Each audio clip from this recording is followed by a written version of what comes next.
Hello, good evening, welcome on in. We are revisiting a classic today. I got a key for the most recent version of Myst. I believe it's just coming out on consoles. I'm playing it on PC on Steam. But it is on the current gen consoles, if I'm not mistaken. This is, if I'm not mistaken, a rebuild from the ground up of the original in Unreal Engine. I was digging in the options a little bit. There's some interesting stuff in here. This I just left on all the basic stuff. I like the FOV options, motion blur options. We'll leave that for now. I turned off always show tutorials. I have played this game. It's been a long time, but I want to see what I can remember. I also turned on classic video mode, so it's the classic FMV videos. I don't know what the newer ones look like, but I like the classics. I also turned on dialogue subtitles. They do have options for sound and color context, which is nice in case you have issues with color blindness or playing without sound or deaf hard of hearing so that you can still solve all the puzzles. Legacy navigation. I'll just do whatever the default is. You can do like quick travel and ladder, stuff like that. All sorts of audio nonsense. So yeah, that's what we're going to be working with. New game. Ooh, you can do classic puzzles or randomized puzzles. We are going to do classic puzzles, but I like that it's randomized, so that it can be a little bit different every time.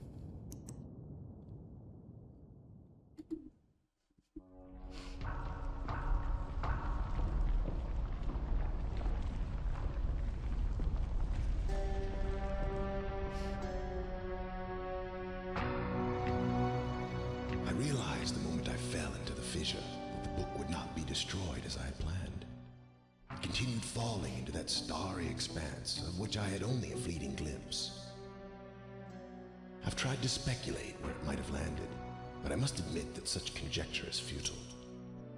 Still, questions about whose hands might one day hold my Myst book are unsettling to me. I know my apprehensions might never be allayed, and so I close, realizing that perhaps the ending has not yet been written.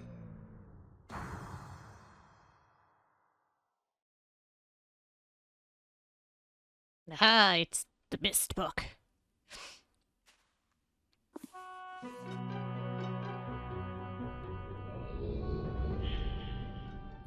Ah, that linking sound. I had that as a text message notification for many years.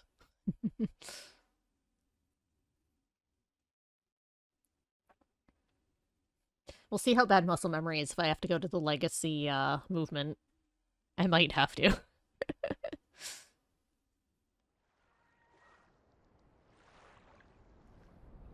So this is Myst Island. All the intro you get is that a guy has a book and it fell, and he had been hoping the book would be destroyed and it was not destroyed, and holy cow, being able to like spin around like this is weird.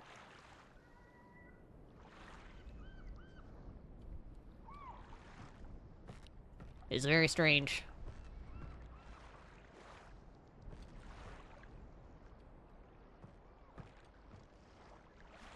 Doop doop doo. Can wander around and check things out.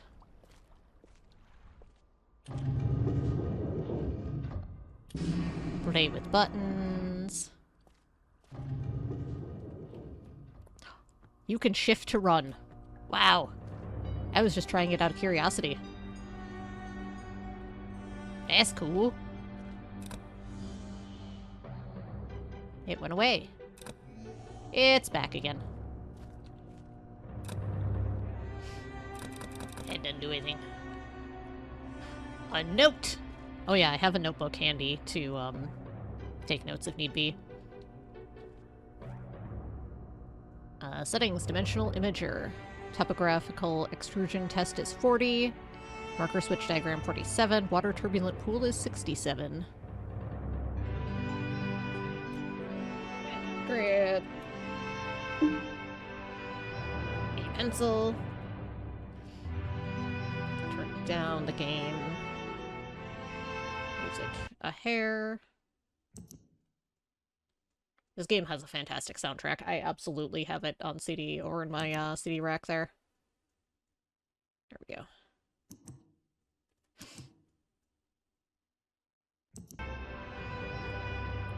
That's a little better.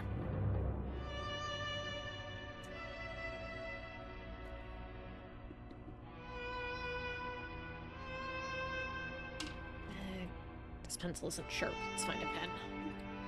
Find tip Sharpie. Good enough.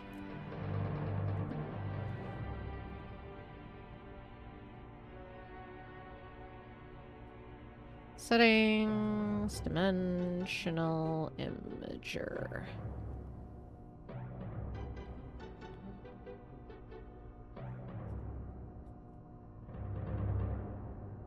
Test is 40. Marker switch diagram is 47. Water pool is 67. Okay. Got it. My little notebook here. This is a notebook and pen sort of game.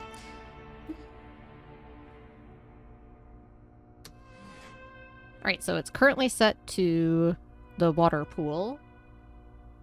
Let's try 40.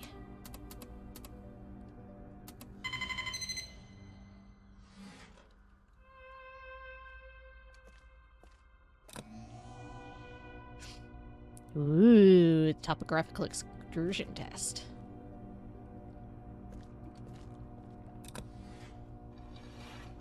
Ooh, what that?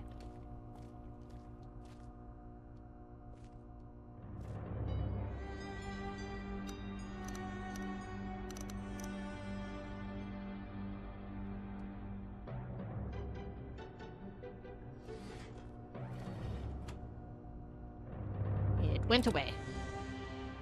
I don't actually remember that. Alright, marker switch diagrams 47. Boop.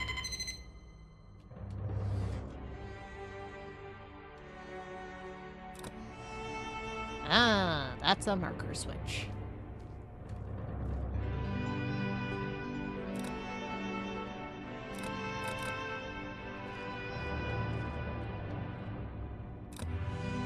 Okay, well, feels like the one we might need at some point is 40, so I'm gonna reset it to 40.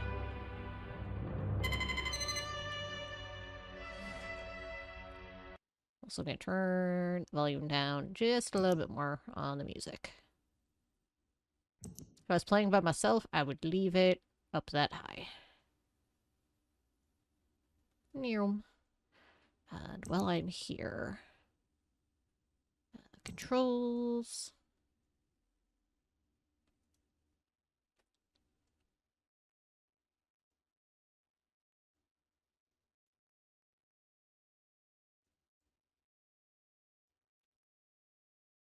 Turn down look sensitivity a hair. There we go.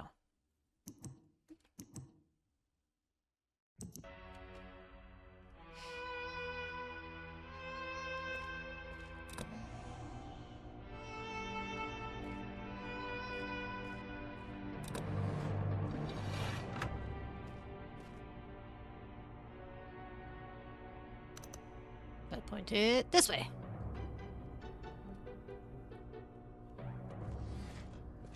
No?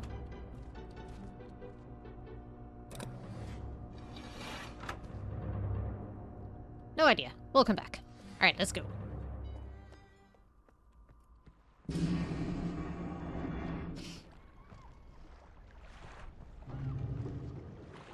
So we now know that's a marker switch. Flip.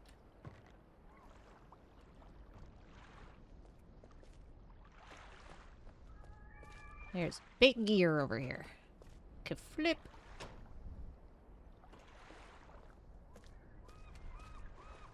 Nope, can't do anything with the big gear.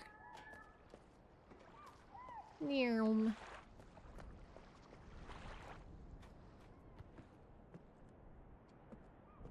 Okay, flip. Ooh, this looks fancy.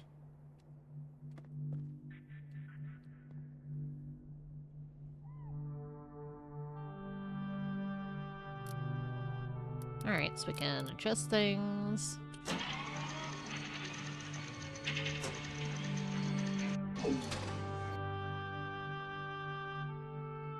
Uh-huh.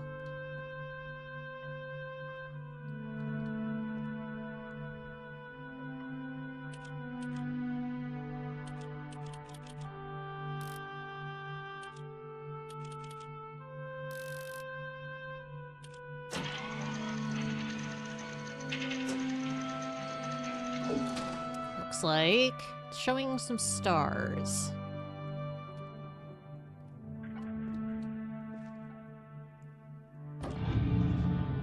Oh, that seems helpful. Aha! Planetarium. Okay.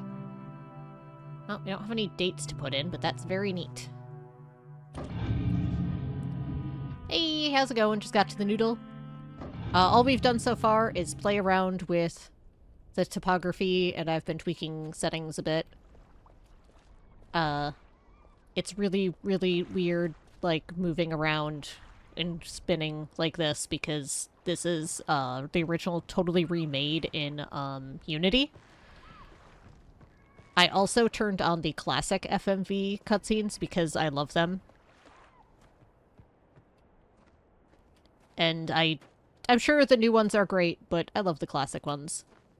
I don't remember being able to go over here. I don't think you could. There's a grave over here. You get to see parts of the island you could never see. That's cool. You can also randomize puzzles, which is cool. So, if you remember solutions to the... or so you can replay it in case you remember solutions. I don't think I do, so... I also have a notebook and pen because it's that sort of game. This room I know well. Oh, map of the island. You can do a spinny dial.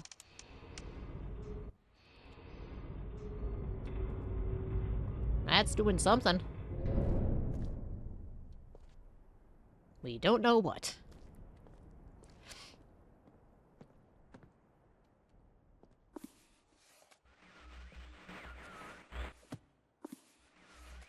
Some red static in this book. And some blue static in this book.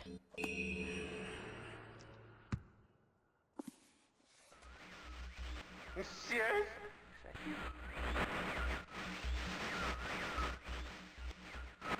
Are you? See you. Nah. Help me. Bring me blue pages.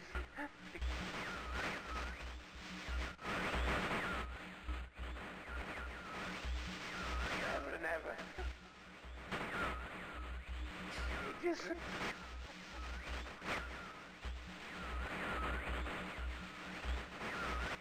I must have the blue page.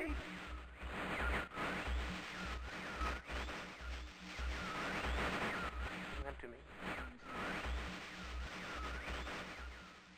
Alright, so the blue book has a guy in it who wants blue pages. I bet there's a similar thing over here with the red ones.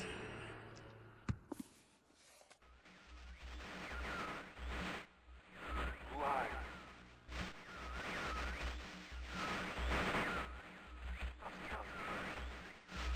Bring me your red page.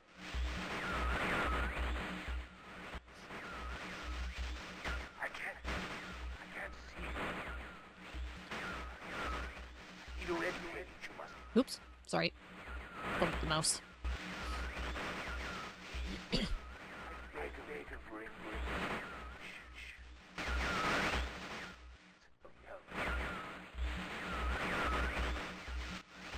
I am serious. Give it up.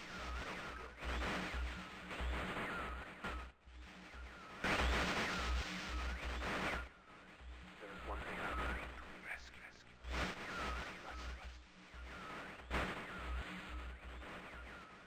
Hopefully you can hear that. It looks like it's not coming across super loud on this VOD end. Let me turn this up a little bit since I turned the music volume down.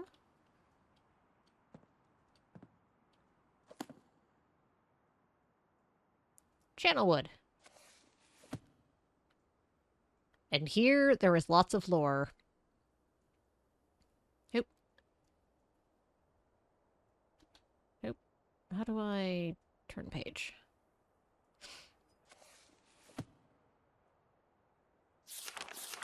Lore! Lore and pictures. So what I'll do is I will... that looks relevant.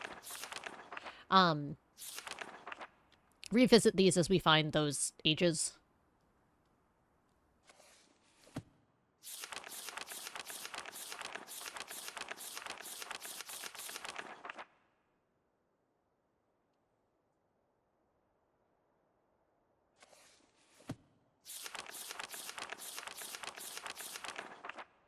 Oh, that one's shorter. Let's... Aha! Can flippy that up. Uh-huh. That looks important.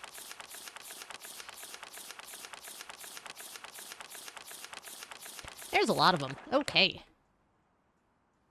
Aw, you can't look at the burned books. Used to be able to clicky on them and see them all burned.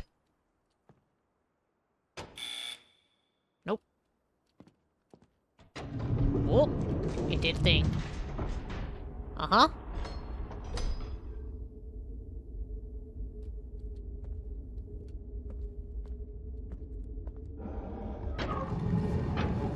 Aha, haha, that's the thing it told us about. Come on, be the classic noise. Aww. Alright, I'm a little sad. I used to have a really, really cool, like, metal boing noise when you hit these. I'm a little sad we don't have the classic boing.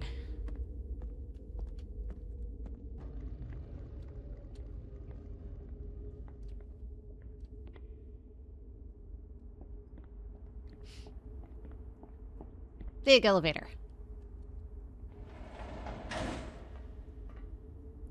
The library. Nope. Nope, no library.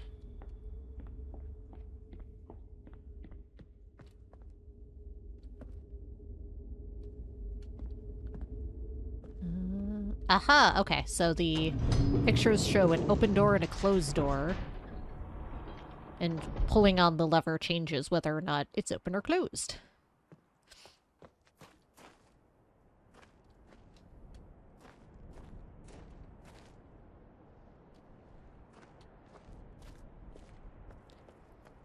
This age houses the puzzles that I had to go to Best Buy and look in a strategy guide to solve.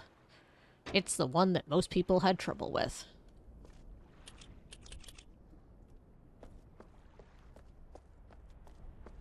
I did pretty well on most of the rest of the game as a kid.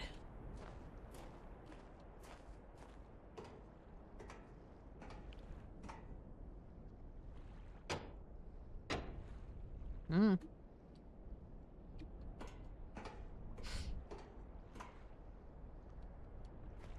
Can run down here and look at the water. That's so cool. Oh, more of those. I'm sure that won't play into anything later. Oh, another marker. Whip.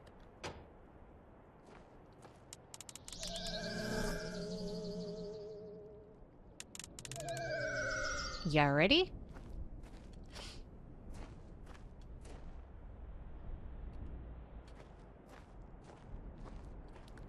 Flip.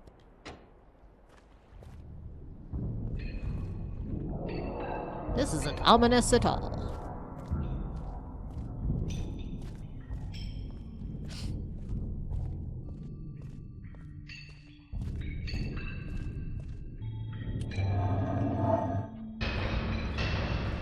Ah, I remember this. Doop-a-doo, seeing if I can click on anything.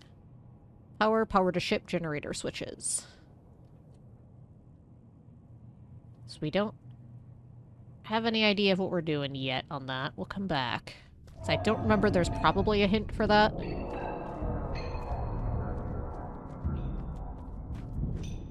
I don't know if the tutorials would be telling us anything for these, but that's okay, because, like I said, I want to see how much I can remember. You can set the time. Whee! Nope, we don't know what time.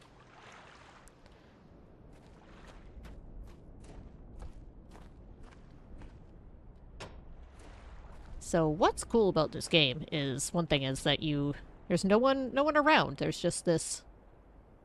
Why can't I go in the door?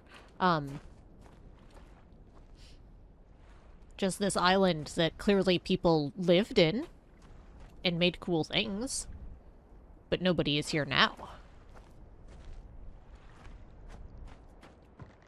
There we go.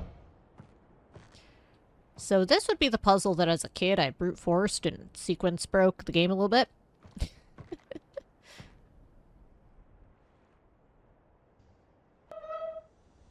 Whee!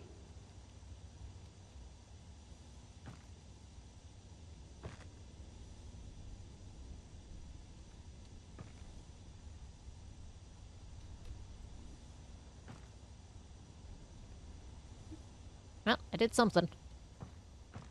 Nothing helpful at the moment.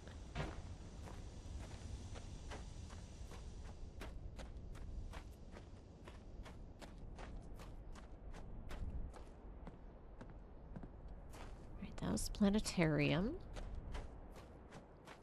So it's not a very big island. There's all sorts of gadgets that you can play with and do stuff with.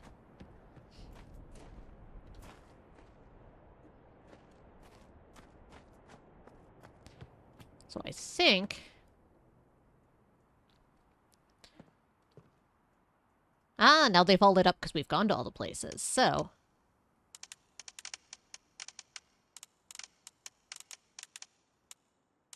It's a little finicky with the mouse. Sure.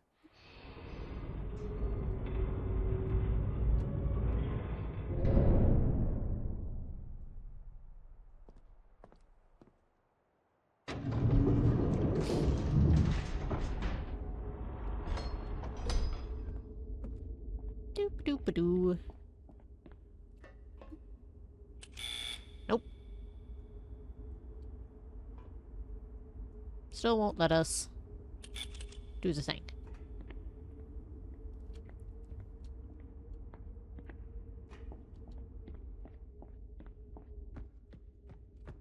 Was one of these the library?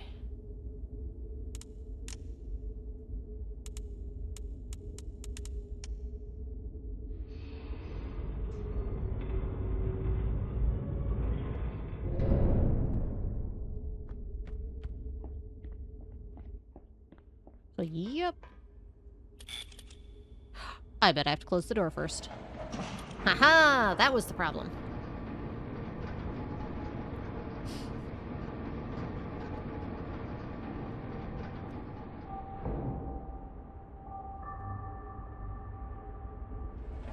Tower.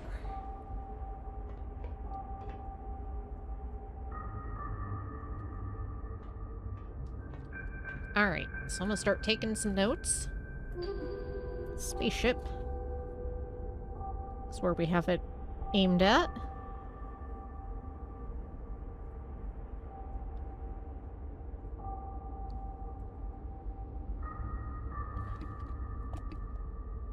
It's 59 volts.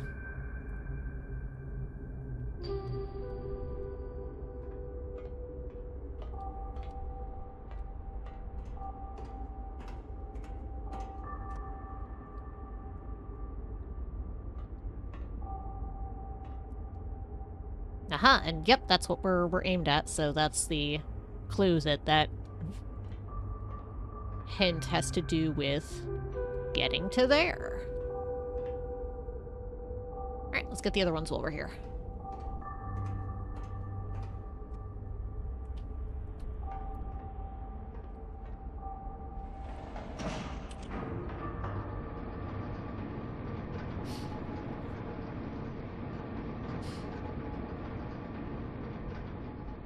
I could write down the name of the ages, but I never remember them.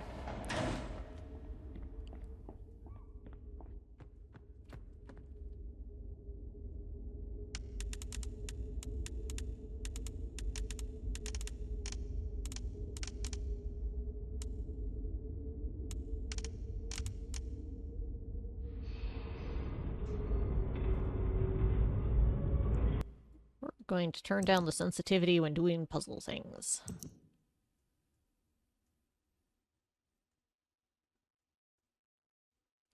So I'm not wildly careening while trying to do that, hopefully.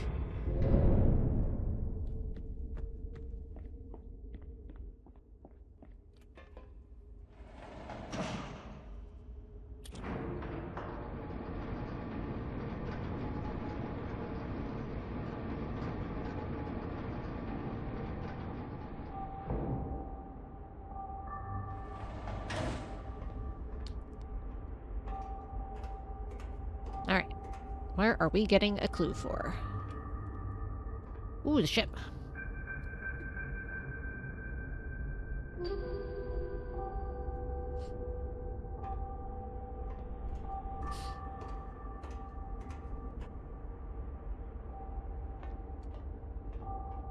Oh, we've got some dates.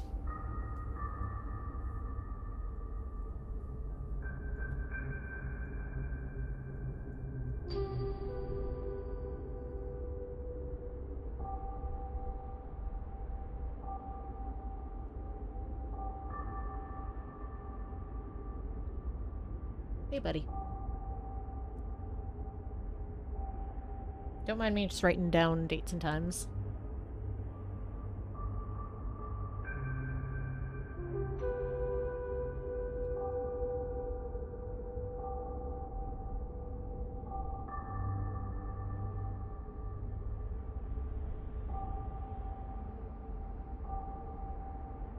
Okay, got him.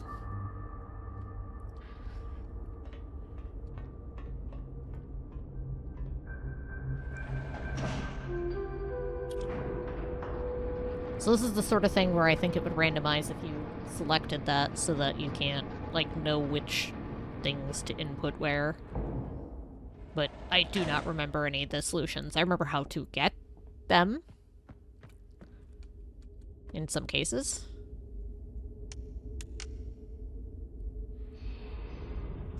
Right, this is, I think, going to be the clock tower.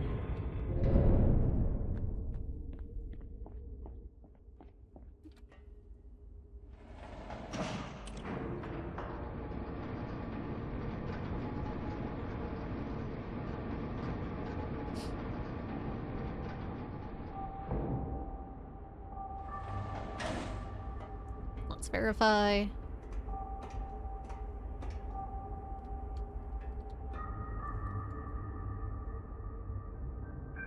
I don't remember what building that is.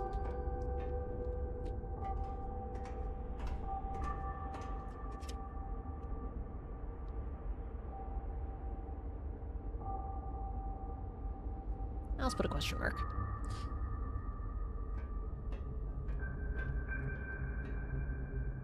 Oh, I think this is for the... Yep, okay. I think that's for the safe for that building we were in before.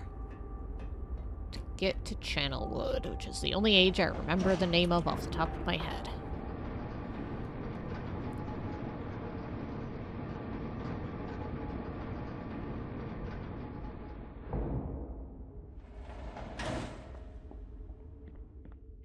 And there should be one more.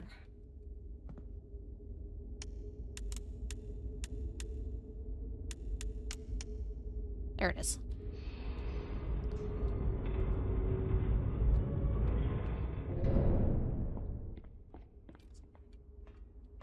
Four ages, so 4 hints.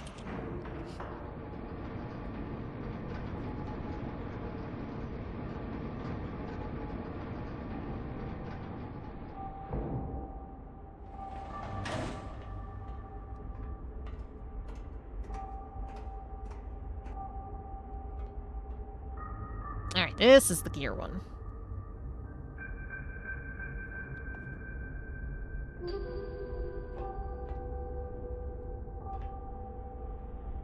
Let me down ladder, please. Thank you.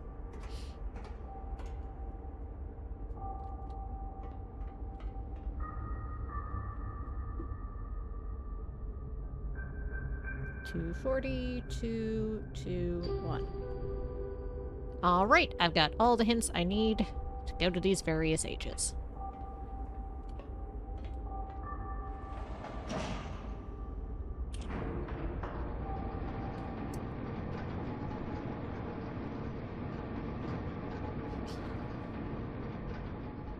I'm not sure where I want to start. Let's go to the planetarium.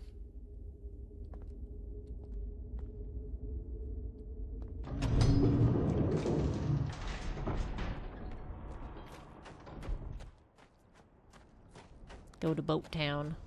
Or, this is right here. We could probably do this one. Okay. 240.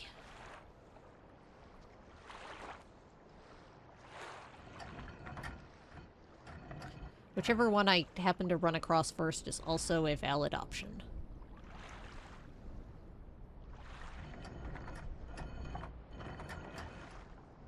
$240.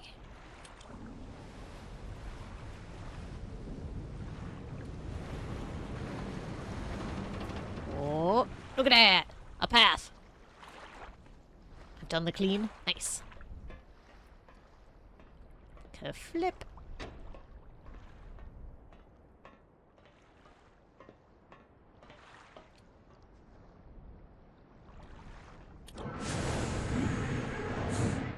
And we know it's 221.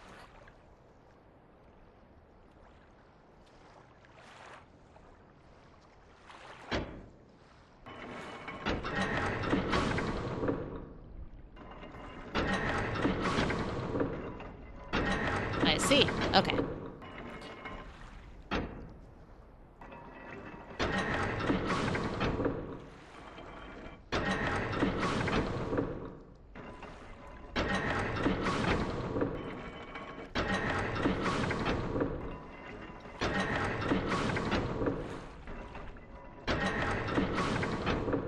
Looks like you have a limited amount of tries before... Alright, how do I reset it?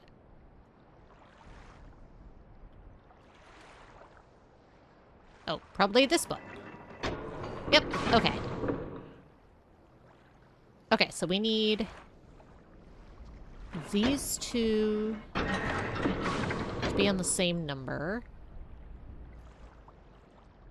Alright, let me think. We need it to get to 221.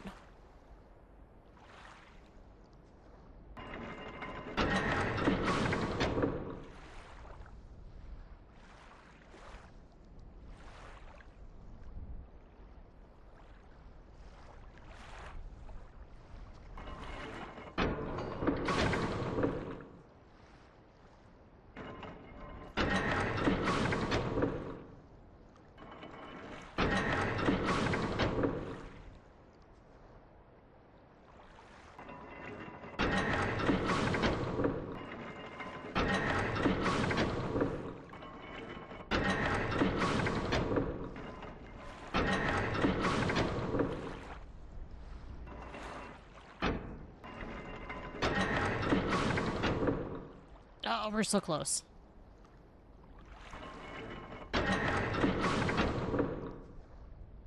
We aren't actually. Okay.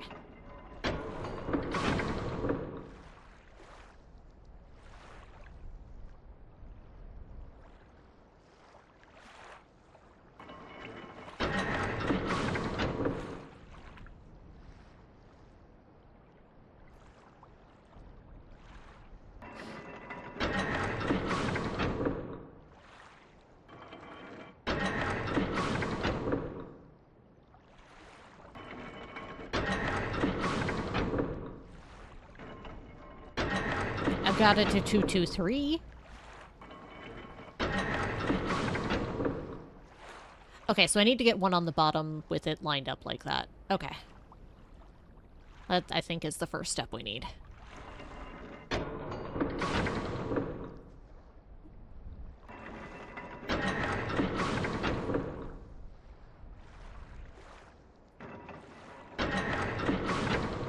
pizza and left barely fit on table together.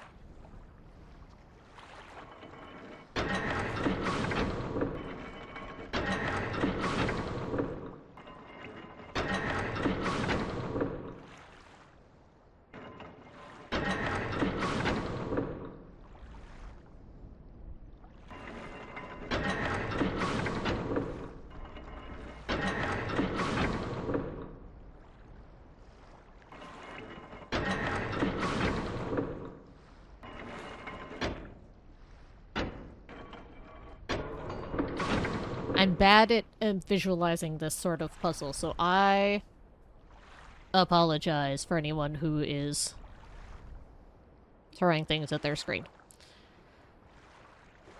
It's the fact that the middle one moves every time that makes it a pain.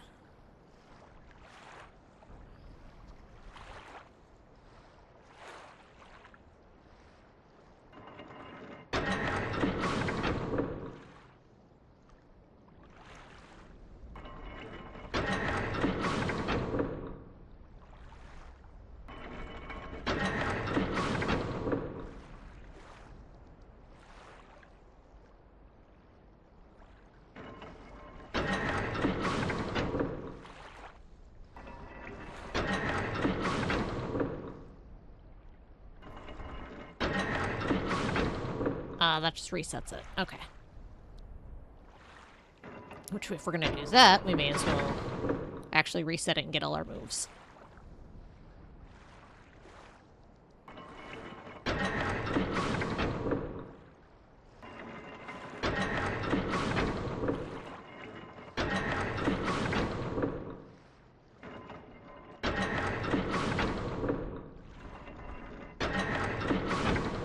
Nope, that's just gonna reset it again.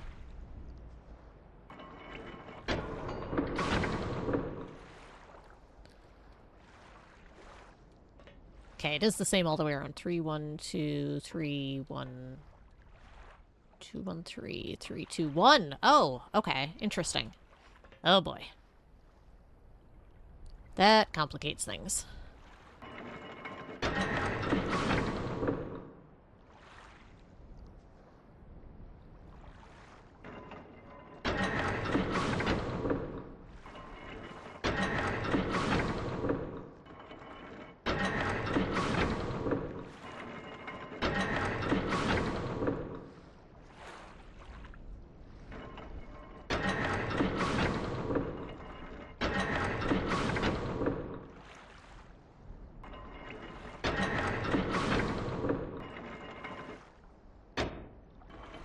Feels like we're close. Not quite there.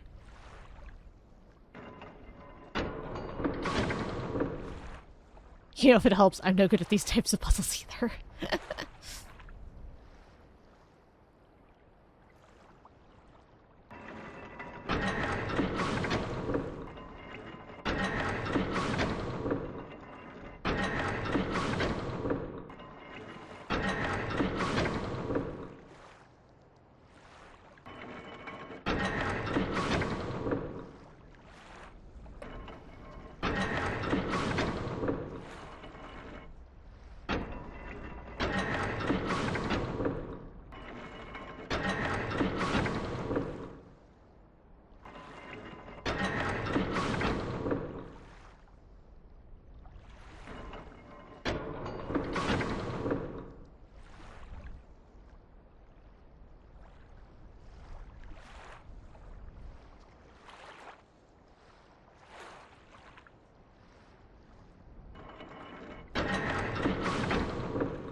And once again, we managed to reset it. Let me give it a few more tries, and then we're going to move on to something else. And I'll come back to this.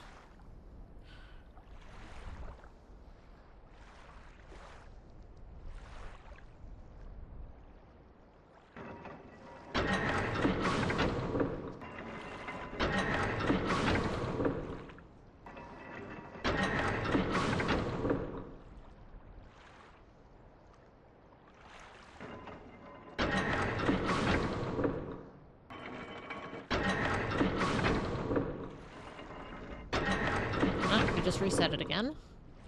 I'm very good at that.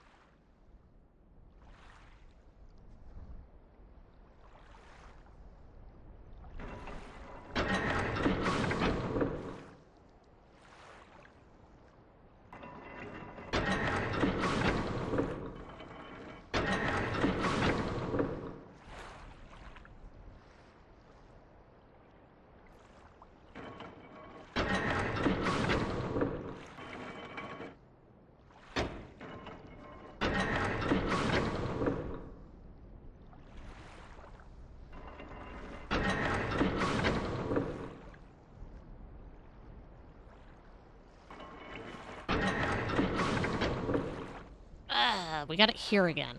Dang it. Alright. We'll come back to this one. We've got 3 other ages to unlock.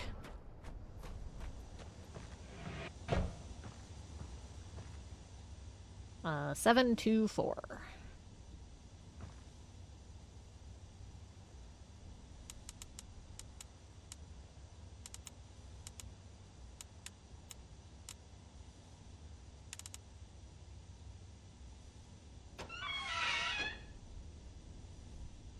Oh, it's got ignite. It's got an ignite button. I think it used to be matches.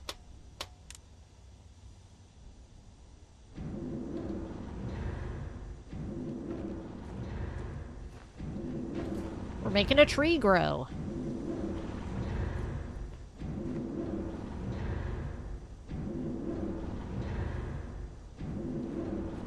Whoop.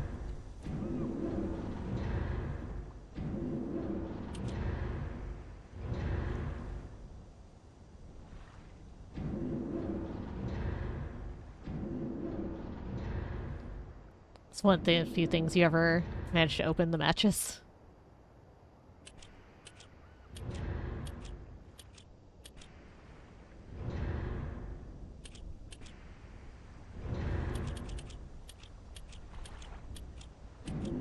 Oh, that's far down as you can go. Okay.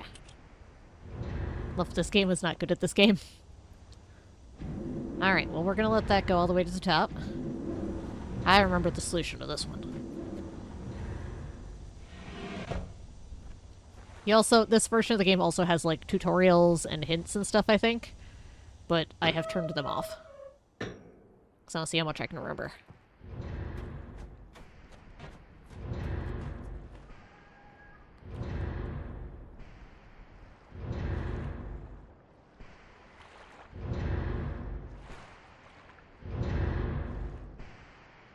Child, you could really use that. I mentioned before that the spaceship audio maze is the one thing that I remember going to Best Buy and looking in the strategy guide for the solution to. That's one that people frequently got stuck on. Alright, so we can go back up, I assume.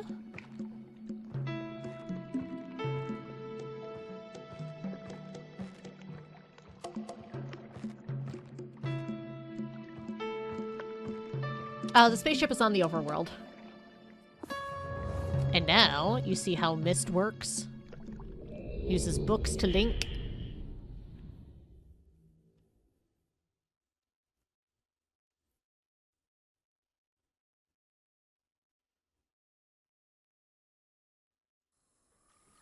And now we are elsewhere. This one is Channelwood.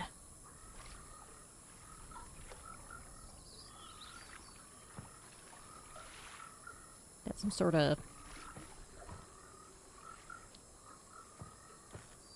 steam power going here.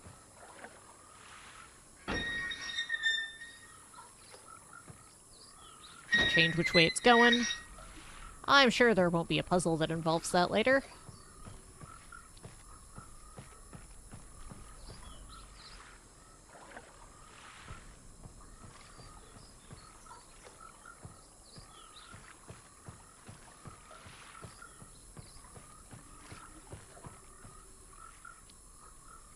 Oh, that's pretty.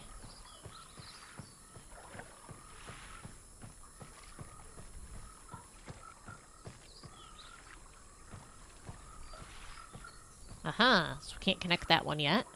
We have to come around from the other side. That's gorgeous.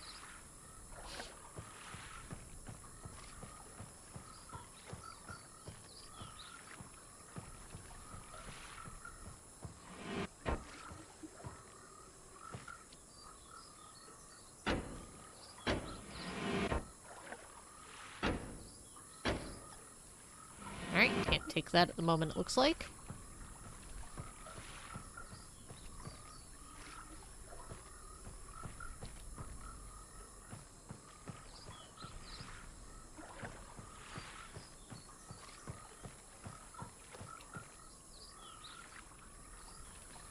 That looks like where the power is coming from.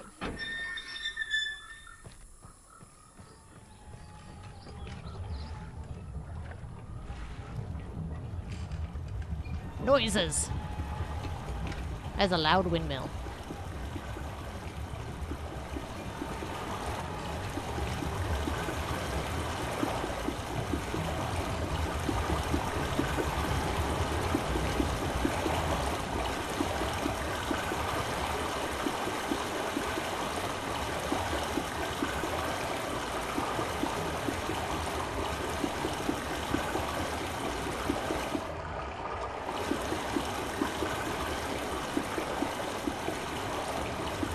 Alright.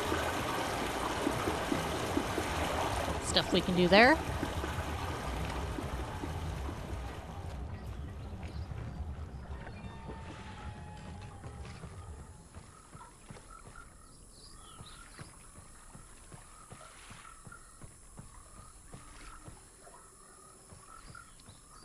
Let's see if this made our elevator work.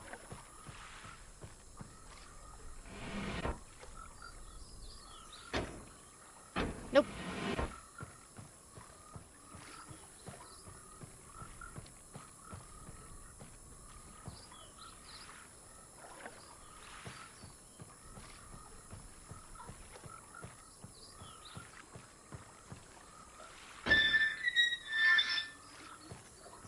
We'll flip it back in the direction we're going here.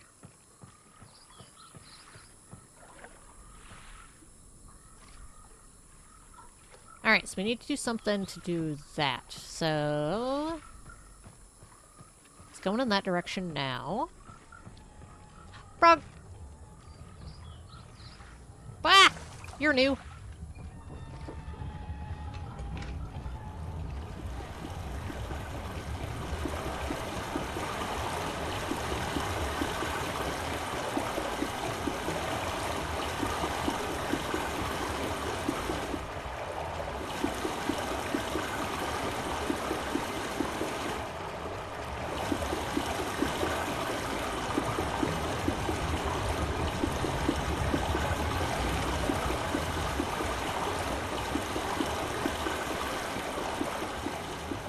See if that did anything.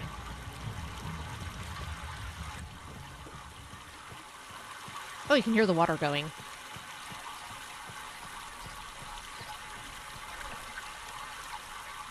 But it's not... I don't have a lever or something here. Let's not let me in. Alright, let's try the other way.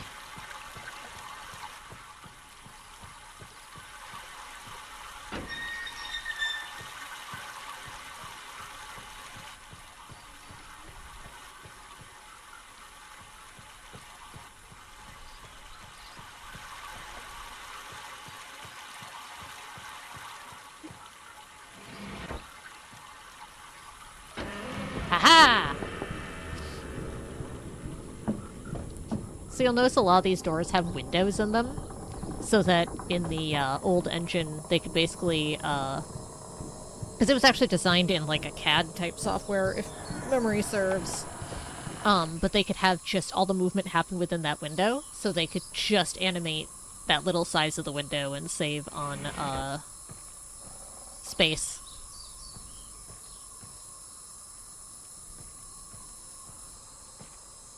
I also totally watched all of the special features on the old version I had for PC about how some of that was done and the music and whatnot.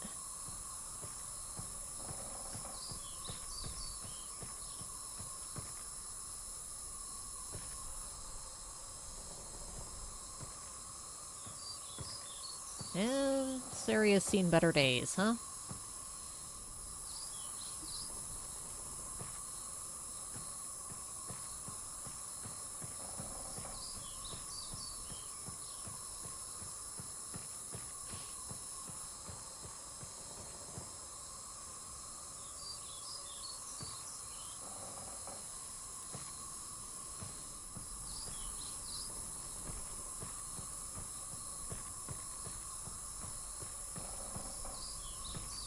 So many pots and baskets. In a big area. I've already lost track of where I was going and where I've been. Whee!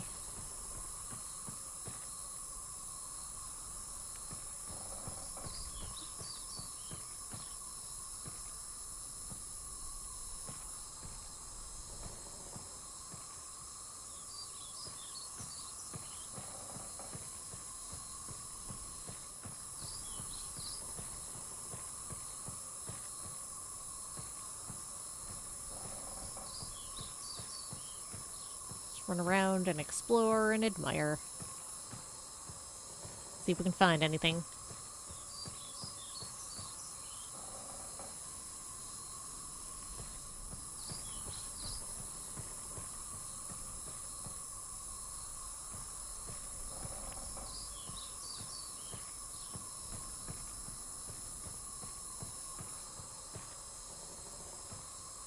Now, why can't I take the stairs?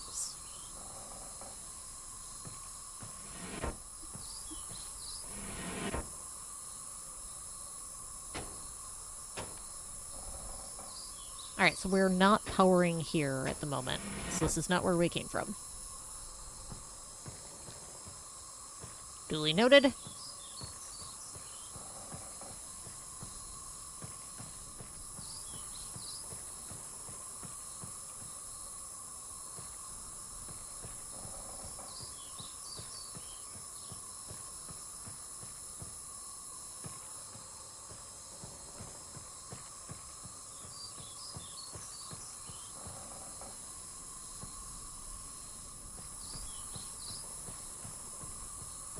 It's a big area. Ooh, lever. Nope. Lever doesn't do anything right now. 'Cause it's not connected, presumably.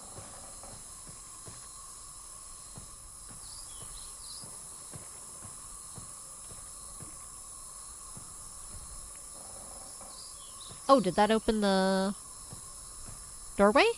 It might have. Let's find out.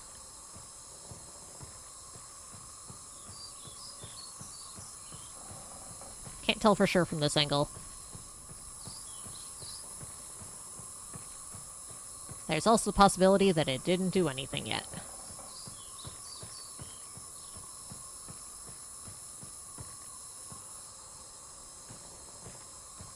Where was big spirally area? There it is. Oh my god, I went the correct direction. Hey! Alright. Whee!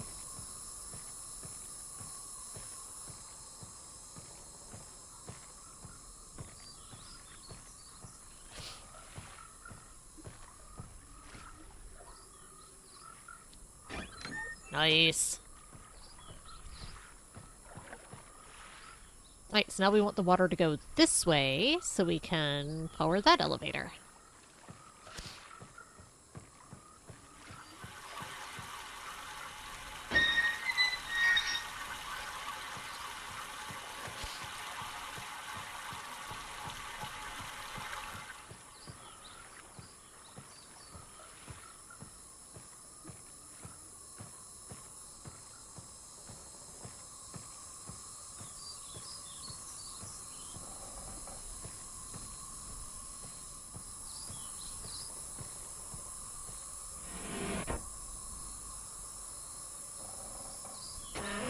Now we can go to the next level up.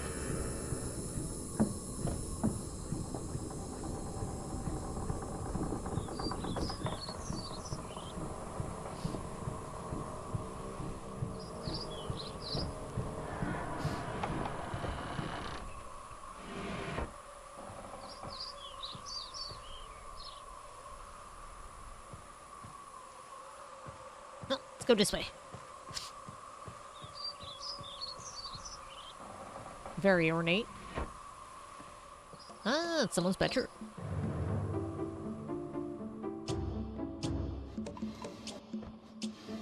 Someone who likes knives and alcohol. And has temper, potentially?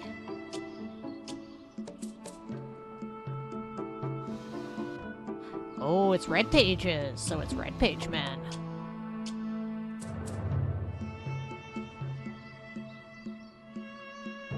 Old Excess Island of Myst.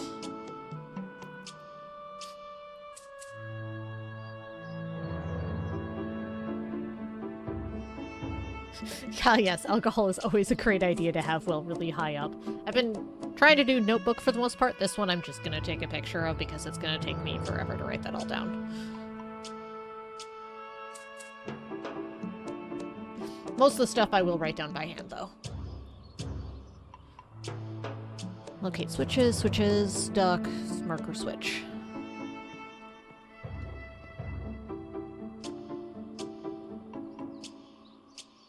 Oh, there's a lot of booze here. A lot of bottles.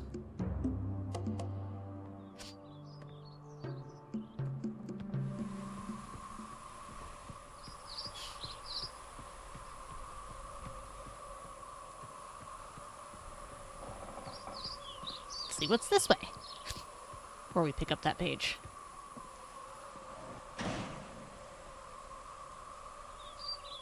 Oh. I bet this is Blue Page Man.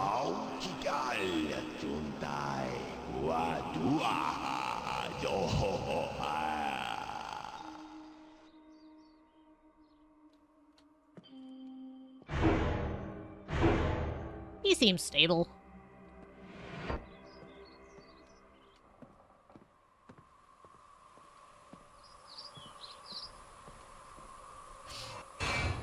They both seem very stable.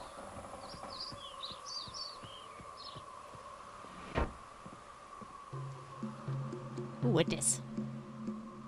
Oh, there's Blue Page. Oh boy, goody. Nothing concerning here. Let's poke some buttons. They're stable as that floor.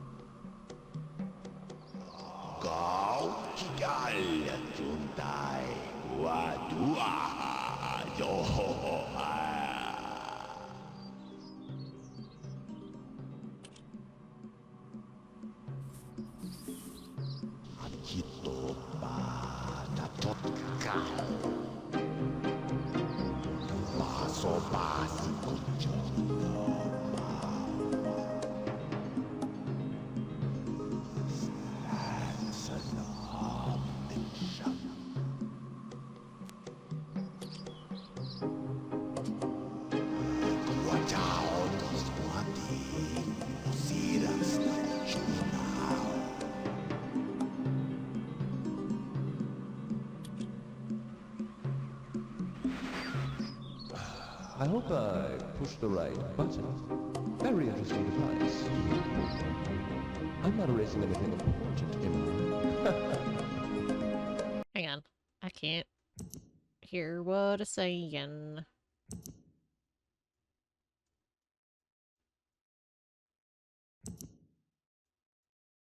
Have the dialogues. I don't know why that's not coming up for dialogue.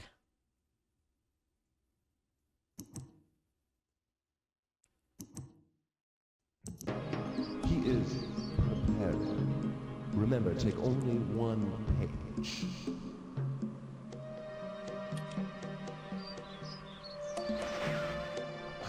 I hope I pushed the right button. Very interesting device. I'm not erasing anything important, am I? He is preparing. Remember, take only one page. Uh-huh. Not antagonizing his brother at all. So should we grab the blue page or the red page?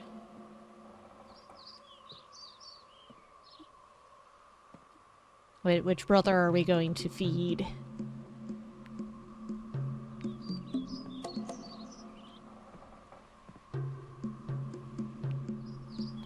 Not at the same time. I can come back and get the... Oh, maybe I can! Okay, so they changed that. Wow, it's a nice quality of life. You used to pick it up and have it in inventory and have to come back and get the other one. Okay. I appreciate that quality of life. Thanks, game update. I was prepared to grab it and trek and come back again.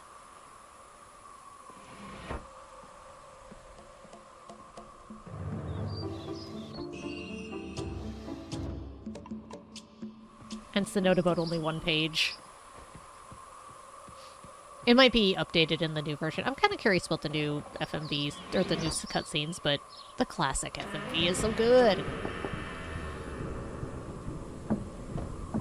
So these two are brothers.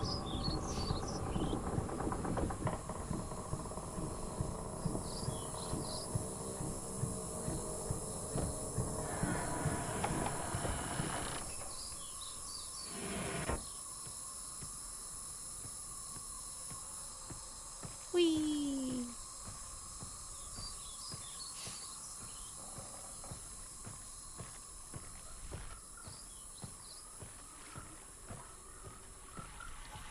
See if I remember how to get back. There's no cane instinct at all. Nah. They both seem totally stable and fine. Oh, right, there's this over here, too.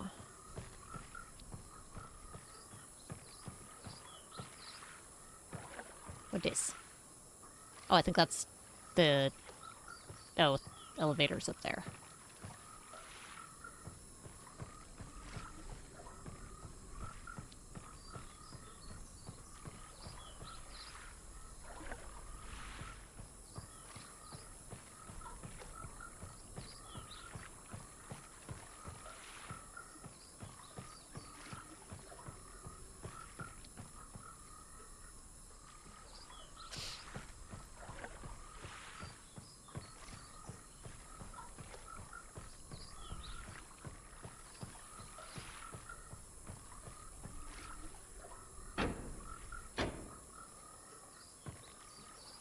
Alright, so we need to power this one.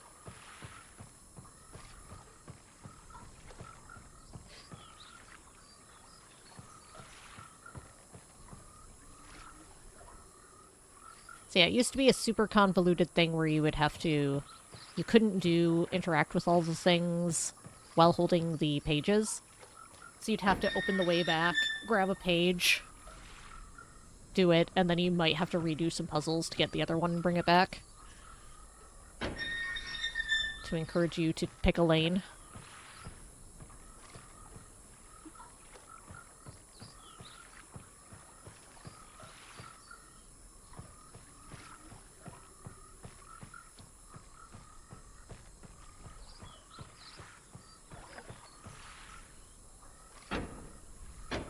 Nope. Hi, frog.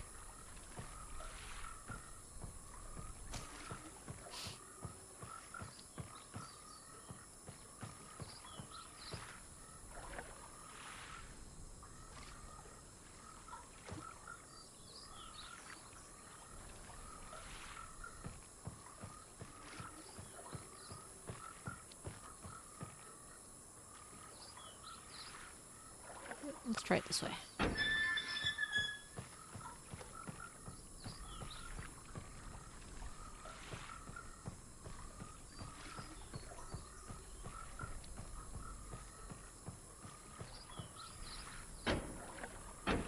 Well, like I said, the original game I was made in drafting software.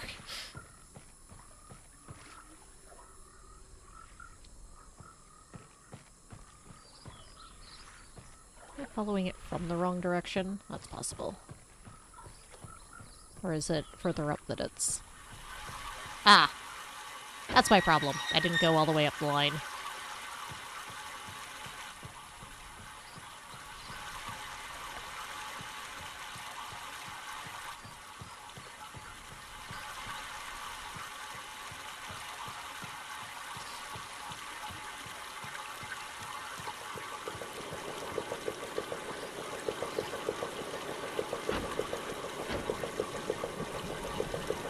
I made a walkway.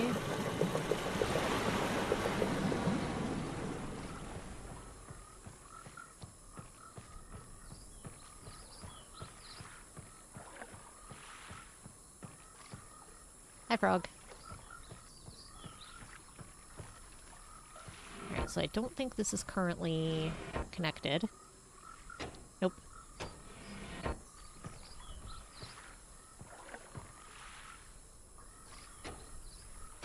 I think that just summons it back. Best edition frog. Okay, so we've got the pipe, so now we can go around and pump water this way.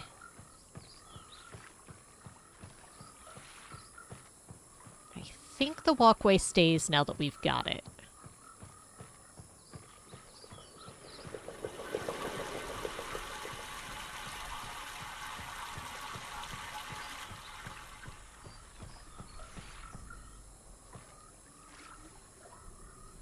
Let's find out.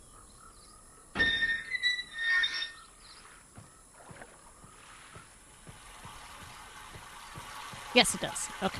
Well, it's still going this way.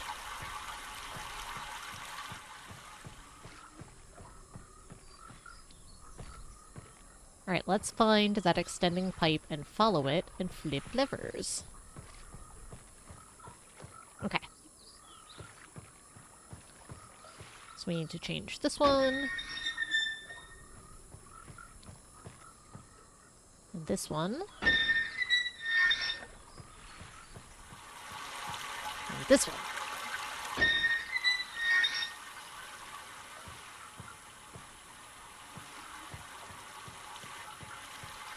Alright, that should all be good now. My walkway stayed.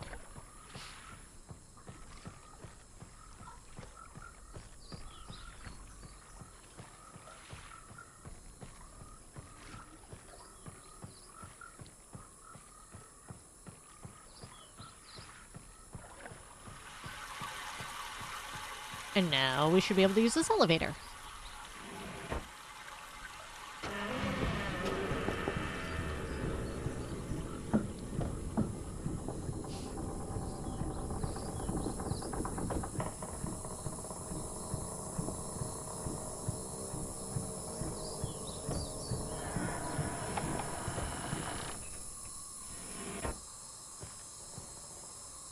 Now we can get back.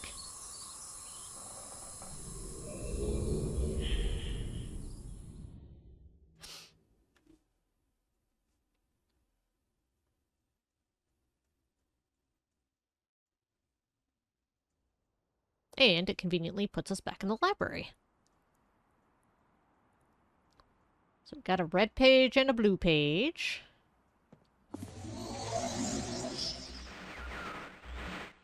You've returned. Thank you for bringing the red page. You must continue. My name is Sirius.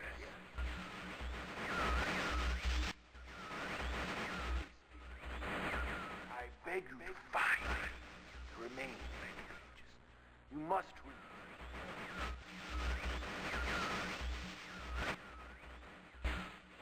release me from this book which has become. Bring. I need more red pages, please. Beg. Don't waste time. Look.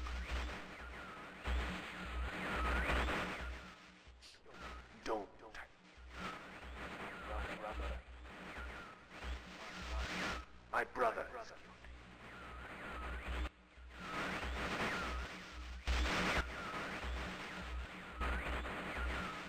And I wrongfully imprisoned. Bring the red page to me.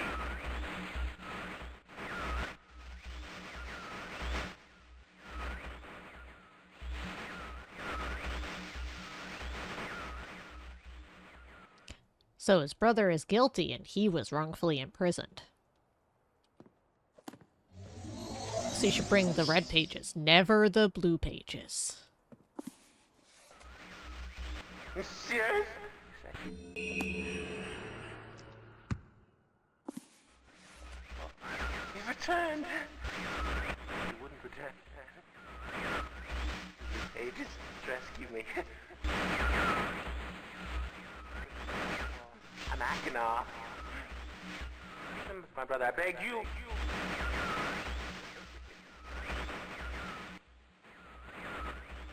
Be complete. Always blue pages. Listen to him. Not listen to my brother. An egotistical fool and a liar.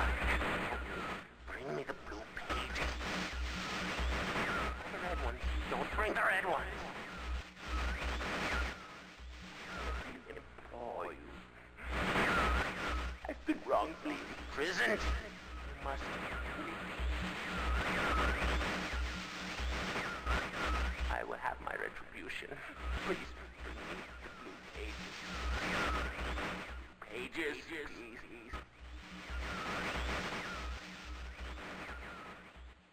He's been wrongfully imprisoned. I see. That clears it up. No questions here. So let's read about that age we just explored. Channelwood. I have called this age Channelwood, and it is a very different world. Though it is exactly how I imagined it, it is still amazing to see it with my own eyes. Water covers this age as far as I can see, except for a small rocky island. Elsewhere, there are only trees, which grow directly out of the water. A myriad of thin wooden passageways are built just above the water and disappear into the forest. I assume they were built some time ago, for they appear aged. I am eager to discover more about this and its people, but I have arrived here late and I must rest. I was awakened this morning by strange noises coming from a pathway adjacent to the one on which I had slept. I saw a group of monkey-like people headed in my direction. They had not seen me yet. I did not feel threatened by their presence. Their response to me was one that I never would have expected. After staring at me for a short time, they fell to their knees and began what appeared to be some sort of ceremonial worship. I tried to speak to them, but they did not understand my language. Instead, they indicated through enthusiastic hand motions that I was to follow them. As we walked, I began to notice that the water below us were changing colors. Slowly, subtly, they would change from deep blue to muddy orange, then from muddy orange to beautifully clear. I was so intrigued by the water that I hardly noticed we had arrived at a ladder. Climbing the ladder led us to their village, which is about 10 meters above the water and can only be reached by rope ladders that stretch from the lower paths to the village level approximately halfway up the grand trees. It is very interesting watching these people carry out their daily tasks. Even after watching for them for hours, I did not understand exactly what they were doing. At sunset, they motioned for me to follow them. I followed the creatures to the doorway of an enormous hut. Strangely, once inside, I found that the hut appeared even larger than it had from the outside. The walls were garnished with bright metals, and in the center of the hut sat the leader of these people. At least he appeared to be their leader, for he sat a meter off the floor in a thick throne. Guards surrounded the strong creature, who was dressed in many exotic, colorful fabrics. Next to the leader sat a very old human. At least to some extent he appears human. His hair, which was only on his face and head, was completely gray, almost white, and hung very long around his frail body. His thin head hung limply by an almost grotesque neck that could not hold its head up to look at me. But what a surprise, this creature could speak my language. Shortly thereafter, I was given a bed with some hand motions that looked to be telling me to go to sleep. I look forward to learning more. As I suspected, the ancient creature is a human, but he is old beyond his own reckoning and seems almost insane. However, the tree dwellers almost revere him as a god. They are treating me now in the same fashion, which makes me feel very uncomfortable. It is almost impossible to understand this old man. His voice is feeble but wild. He has adopted much of the language of the tree dwellers.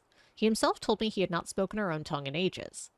He attempted to explain to me the history of this place. The following is my best translation of what he has told me. Many years ago, the humans and tree dwellers lived together in this place, which was then a vast island. They interacted very little. The humans dwelt on the ground, and the tree dwellers lived high above the humans.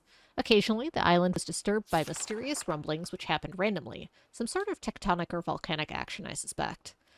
The sometimes slight, sometimes heavy tremors would only last a short time. Then they would stop, allowing everything to return to normal. One day, things changed. The rumbling began and grew quickly to unprecedented levels. Soon it became apparent that the entire island was sinking slowly into the ocean around them. Many of the humans died that day, but not before sacrificing themselves in order to stop the sinking of the island. The humans who lived through this catastrophe moved into the trees, where they gradually died out, maybe because they were unequipped for such an environment, but I am not sure. This is the story the old man communicated to me, although many details are very unclear in my mind. I am especially confused as to how the humans saved the island from completely sinking. In fact, I doubt the accuracy of that part of the story. The island must have stopped on its own. Yet the old man believes in the truth of the story as if he had been there. And the tree dwellers worship him, and apparently all humans, as if he/they were heroes or gods. The old man ended our conversation today with an event which I will never forget. He began gripping my hands tightly, murmuring something about rest and asleep. He then said, "We had expected you to come sooner." These actions filled me with a sort of immediate dread. With much effort, he stood to his feet. I tried to help, but he pushed me away with more force than I imagined his frail body contained. The tree dwellers quietly surrounded him with very solemn faces. They then kneeled before him. He walked to each and placed his hand on their heads. All the while, he murmured words which I did not understand. Finally, he turned to me and smiled. Then he closed his eyes and walked out the door and off of the narrow path high into the trees. The tree dwellers were silent. They began a procession down the nearest rope ladder. As I was descending, I saw several of them pick up the body — he had fallen onto a lower level of the walkway — and carry it away. He was laying down at the dead end of a short pier-like structure. With the use of some potion, one of the tree creatures lit the pier on fire, and I watched as the flames engulfed him. As the strange funeral proceeded, the waters around the pier changed to dull green. This morning I awoke, finding it hard to even believe the previous evening's events. The water is a dull green for as far as I can see now. For some reason, the water no longer shifts color. As I wander throughout the pathways, the creatures watch me, curious to see what I will do next. They are constantly offering me strange objects of affection. I even found food outside the doorway to a room in which I had slept. This is a unique race of beings. I hope to learn their language soon so I may learn more from them. I have lived on this world for 3 months off and on, and the tree dwellers have shown great hospitality. I am even beginning to learn bits of their language. I have decided to return home for an extended stay with my loving wife and my sons, and hopefully return with them. However, I am sure Catherine will once again refuse. I think this age would be a wonderful experience for them all, and I at least look forward to how Sirius and Akinar will react to its curious inhabitants. Catherine is staying behind as expected. My sons have returned with me, and they enjoy this age very much. They get along very well with the tree dwellers and are picking up their language surprisingly fast. I have no doubt that it will not be too long until they can speak with the tree dwellers much better than myself.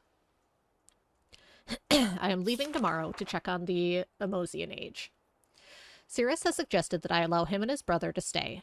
Though the idea unsettles me, I know the boys are growing up rapidly. The hospitality of these creatures is such that I could think of no better place to leave them alone for a short while, so I will consent to their request. I warned the boys not to take advantage of the respect the tree dwellers have for their ideas. They seem to understand my warning. I have faith they will follow it. Much to my dismay, upon arriving in Everdunes, I learned that Pran and her people are continuing to be menaced by the Choctic. I fear for their survival and plan on returning to her shortly after checking on Cirrus and Akinar here. See Everdune's journal for more information. After watching Cirrus and Akinar, I see they're handling things very well, and I think I can put to rest any fears about leaving them in Channelwood again, and for a little longer time. The tree dwellers seem slightly distressed that I am leaving, but are happy that Cirrus and Akinar are staying behind again. I've been gone for over 3 days and have been to many different places. I had to tell Cirrus and Akinar about Pran's death today, and they were visibly shaken, though they only remembered her from their childhood. Catherine has suggested that it would be wise for Cirrus and Akinar to leave Channelwood for a while, and I have to agree. They will be returning with me when I leave again.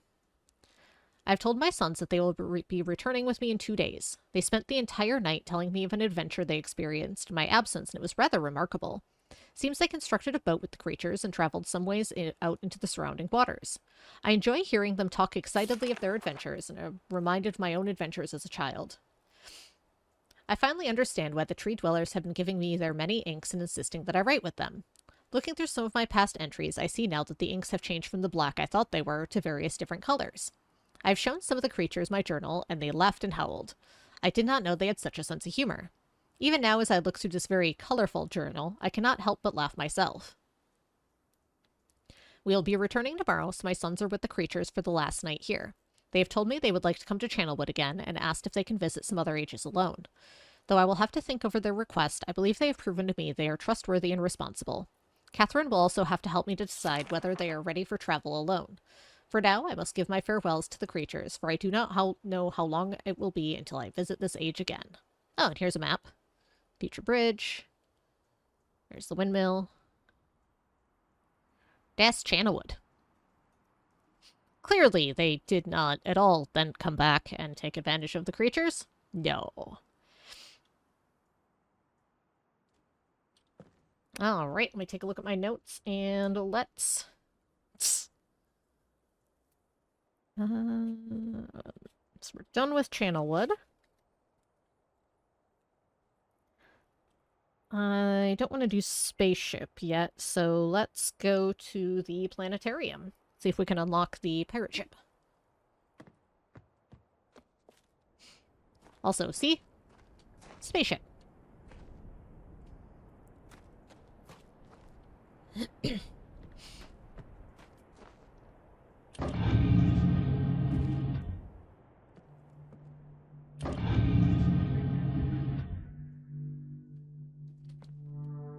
Alright, I've got some dates to input.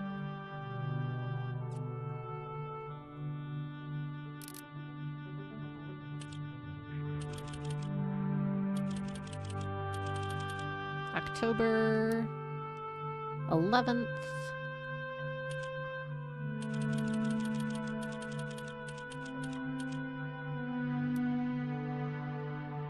Uh, 1984. Oops.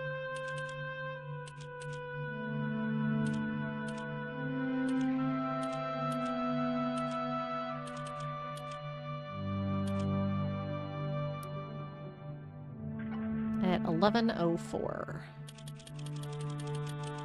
Sorry, 10:04.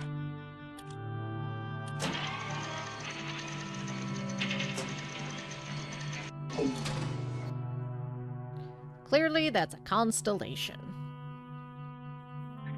I will sketch it out on the other page. Dot, dot, small dot, dot, dot, dot.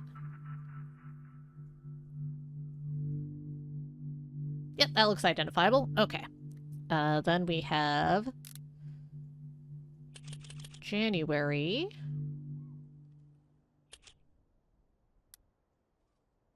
17th.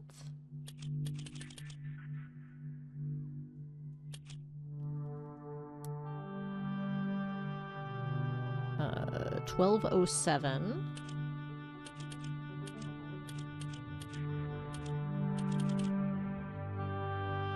$5.46.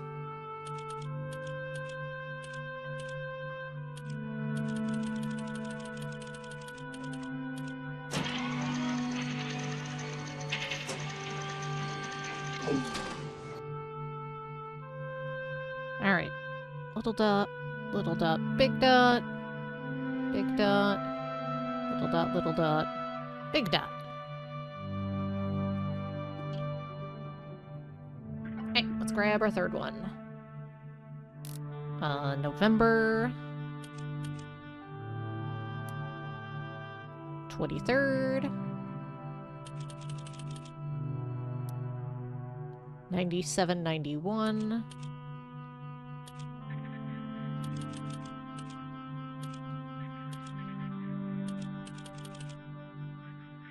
Uh, 6:57 p.m.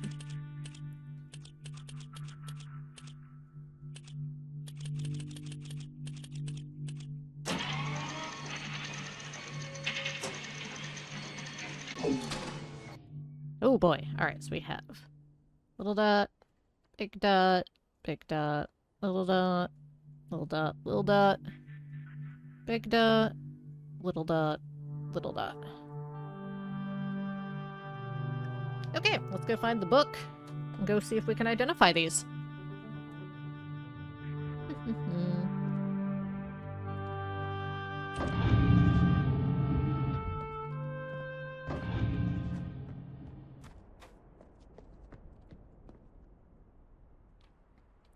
Alright, so we know it's not Channelwood. I think it might be Stone Ship.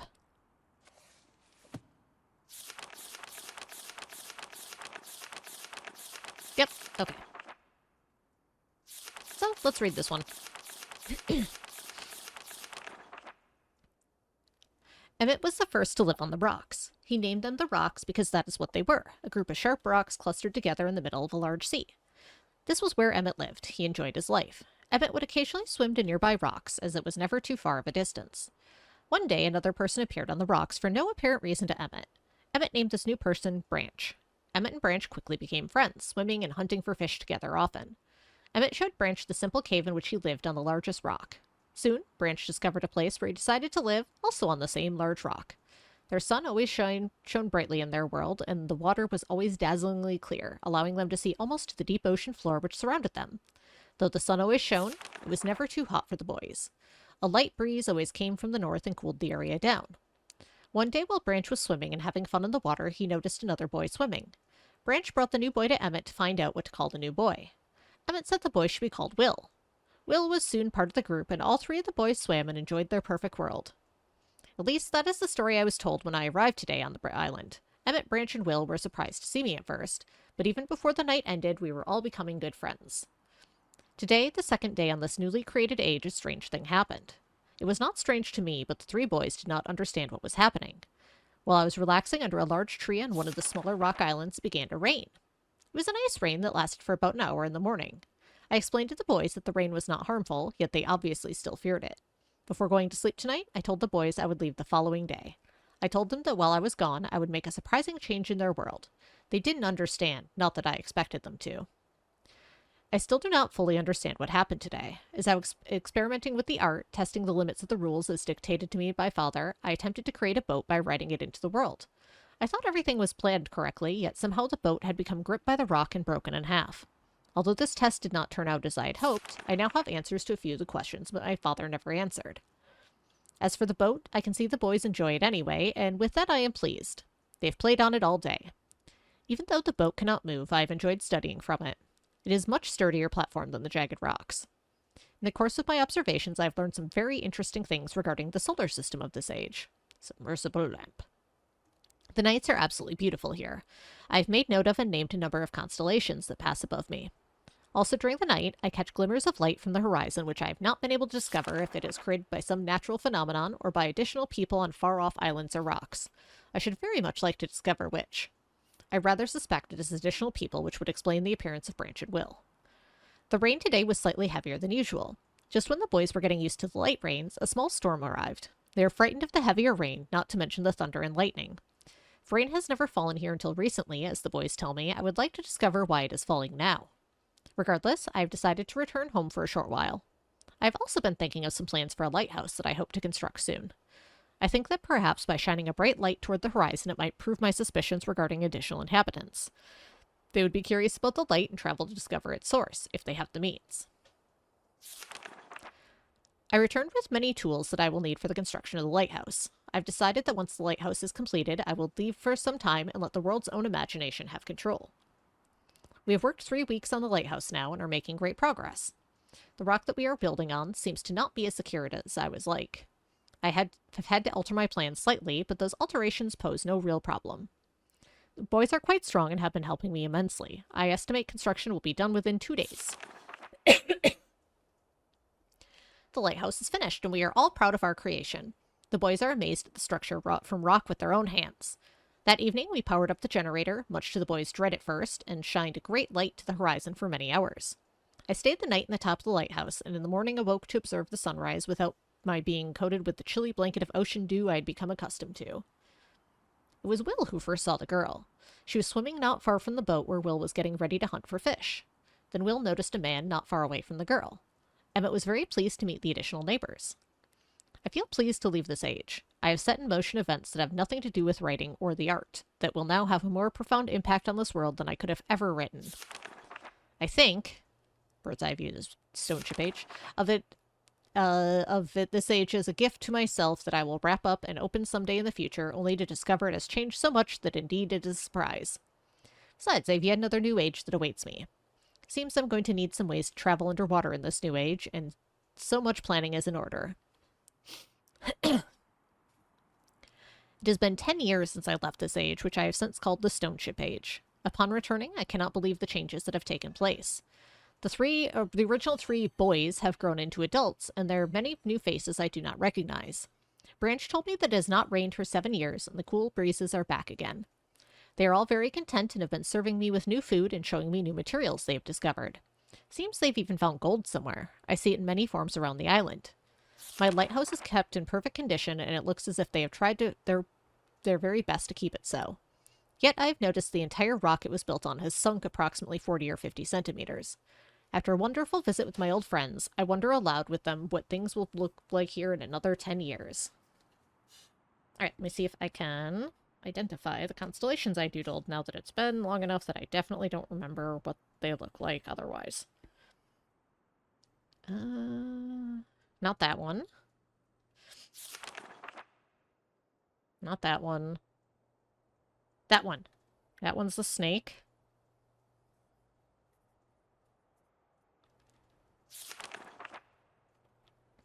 That one's a beetle.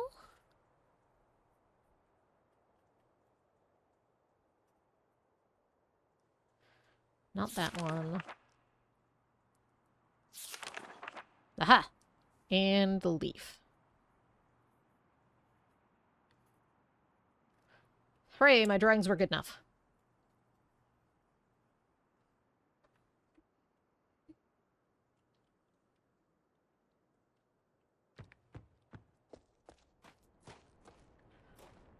Oh, it doesn't show me which one they are until I light them up. I don't know if they have to go in order.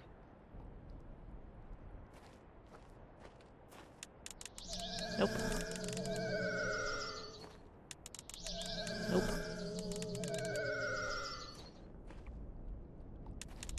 There's the leaf.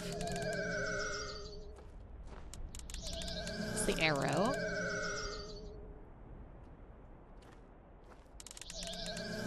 We'll see if they have to be in order. I don't remember. Nope. There's the beetle. And the snake. Nope, they don't have to be in order.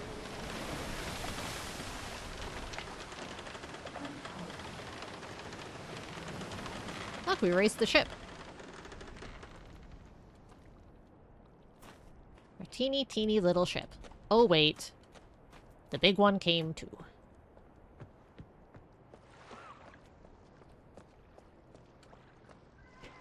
I have not saved this entire time. I should do that. I like how it shows you how many you have of each page.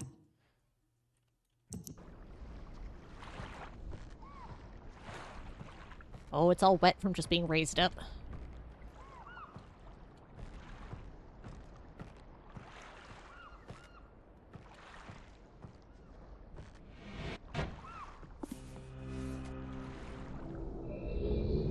To the Stone Ship Age.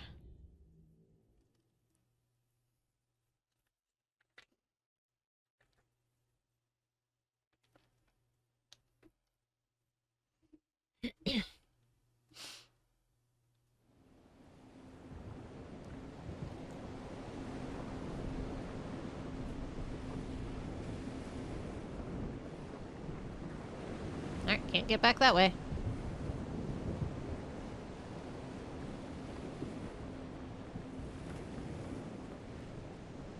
Oh, that water effect is very pretty.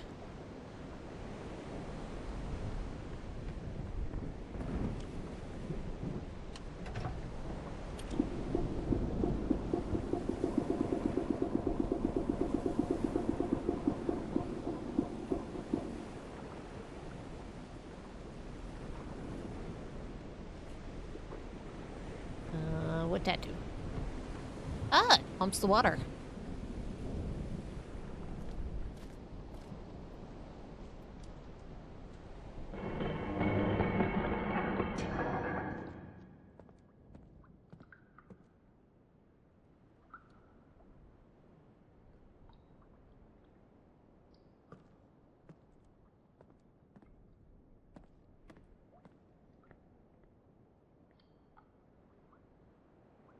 It's very dark, but very pretty. Look at the fish!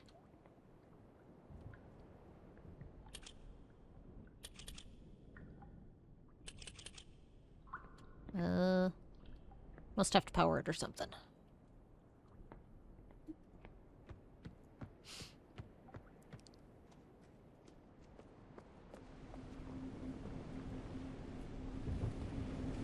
Let's see what's this way.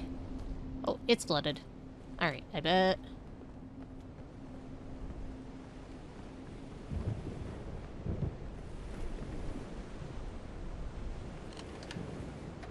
I bet that'll do it. Battery's too low to make out the fish. Alright, so that should be reflooded. Yep. Aha!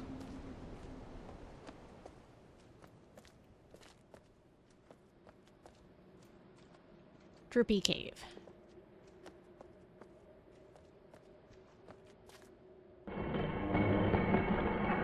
Oh boy, it's one of the boys' bedrooms.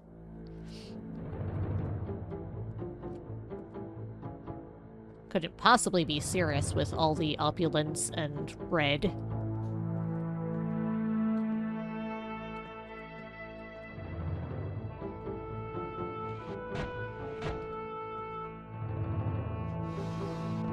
Some money. Nothing. Some jewels.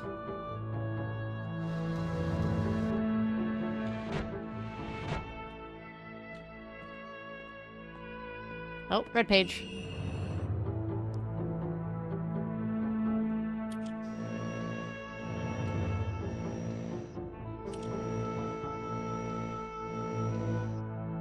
That was a very cool effect in the original. Oh, drugs. Oh boy. Yeah, huh? Bespoke drug drawer there. Oh, and a drawer for your knife. Very important. Drug drawer and knife drawer.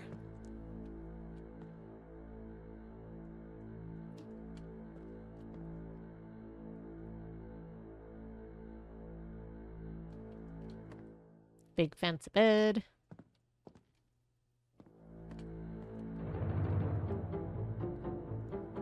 Getting a very clear picture of these two boys. Are these? Nope, they're just panels. Okay. You can't jump on the bed. I know, right?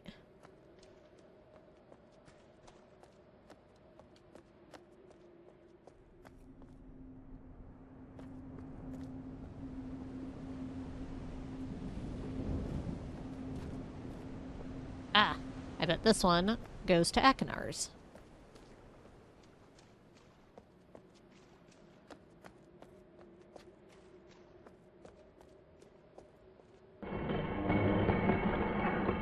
Oh boy. Yep, much more tribal. More Spartan.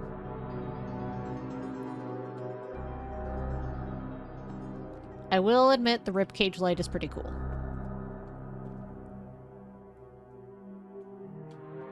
Props for that. It's a very cool lighting effect.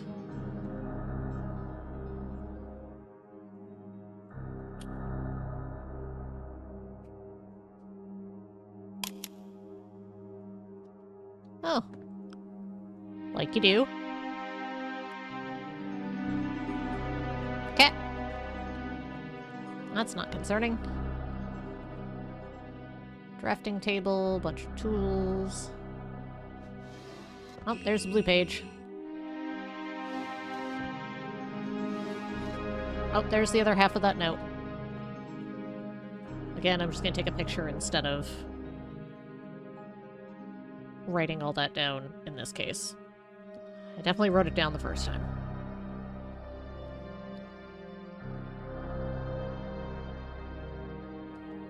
The vault is located in very plain view on the island of Myst, and access can be achieved very easily if the simple instructions are followed.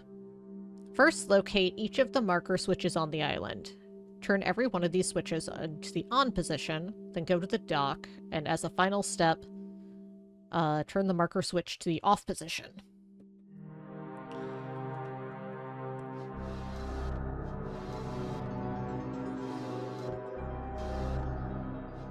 No, I want the bottom drawer. Bunch of maps. Alright.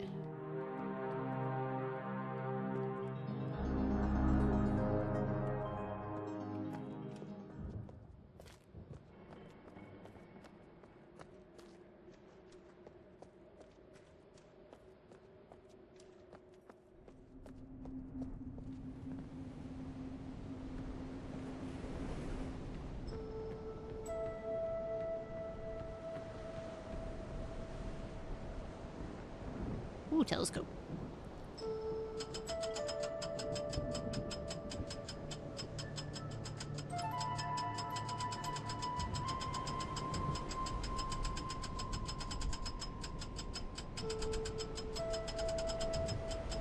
Do not recall if telescope is relevant. Telescope is neat.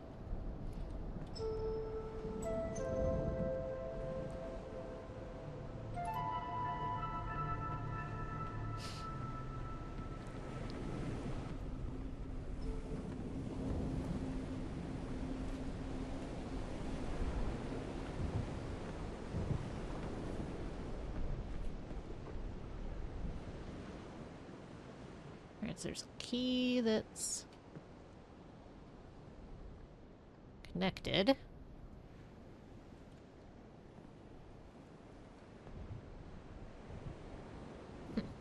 Alright, let's go turn the other pump. See what happens.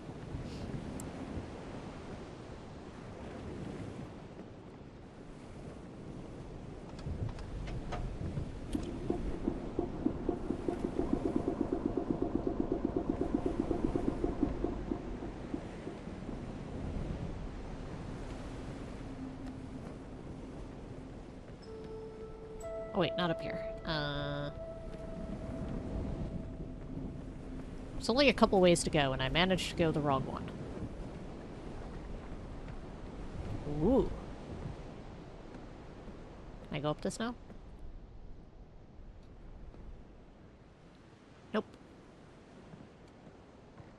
Doop-a-doop-a-doo. Whee! Aha! I see, that's the treasure chest with the key.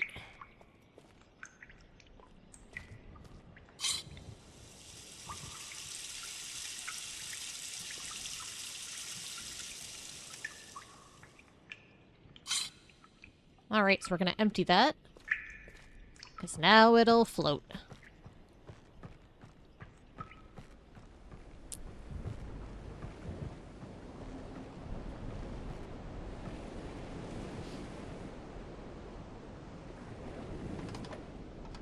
We'll just put it here, it doesn't matter. We just need it to not have that pumped. I suspect this will be the next one we need.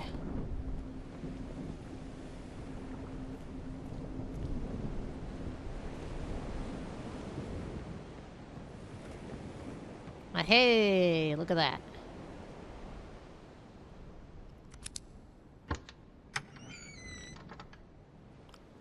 Another key. I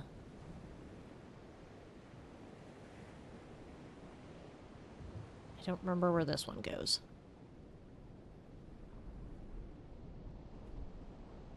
Do we need to sink it back down? Is it something down there? Might be. Let's find out.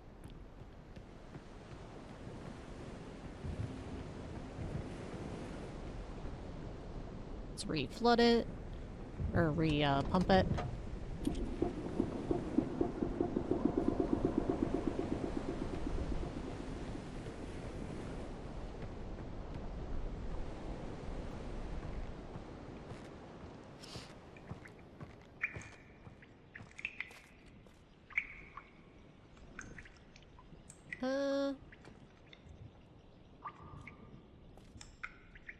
I don't think that's what the key's for.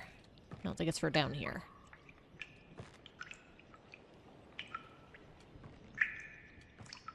Trying to figure out what it goes to.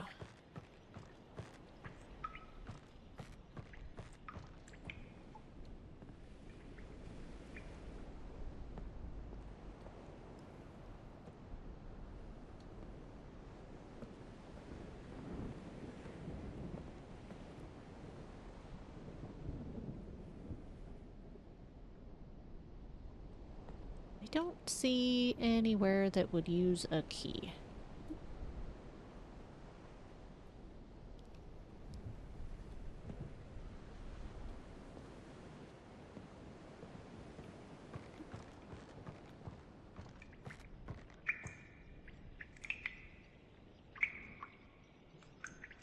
Right, so it doesn't have a terribly long string.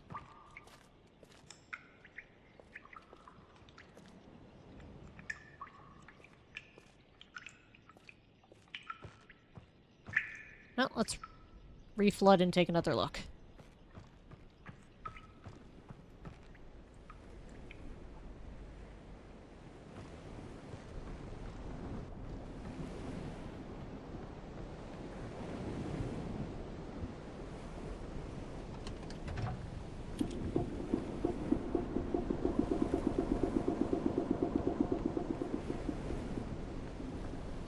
I don't remember what was down there. Oh yeah, the lab I couldn't get to yet. Or I couldn't see anything in.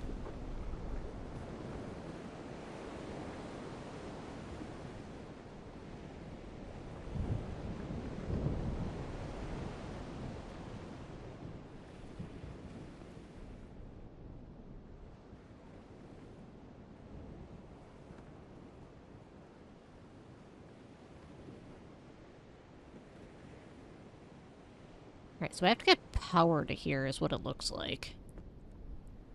Let's follow some power lines.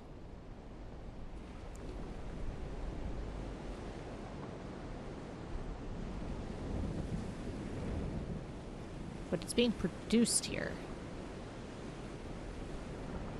Maybe?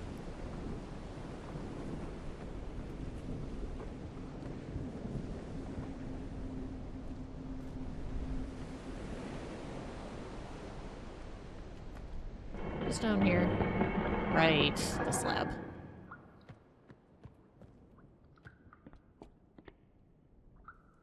Again, it needs power.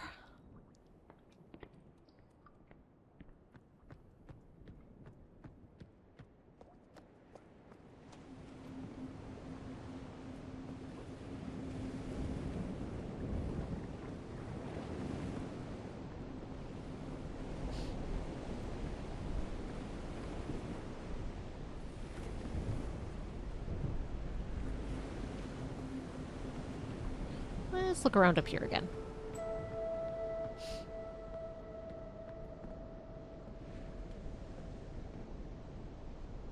There's the pump, there's the chip.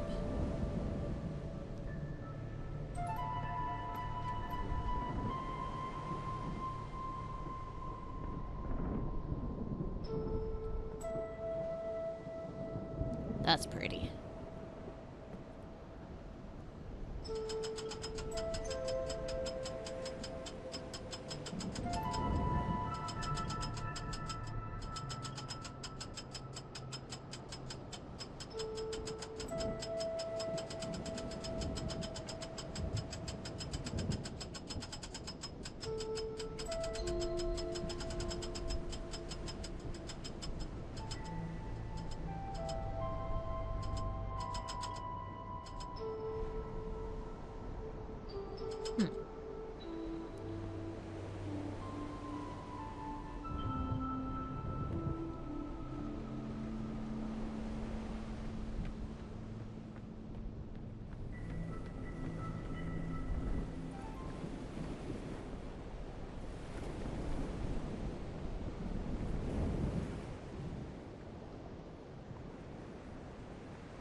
Oh, right. There wasn't power down there, I don't think. Maybe there was. Let's go look.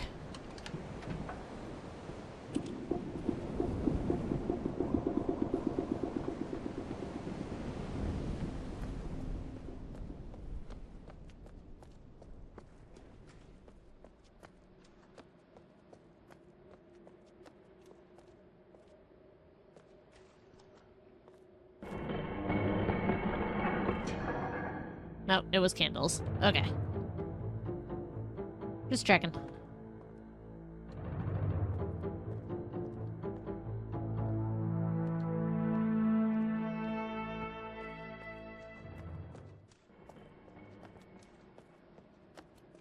Looking to make sure there aren't any other doorways we can go in that I'm aware of. Eh.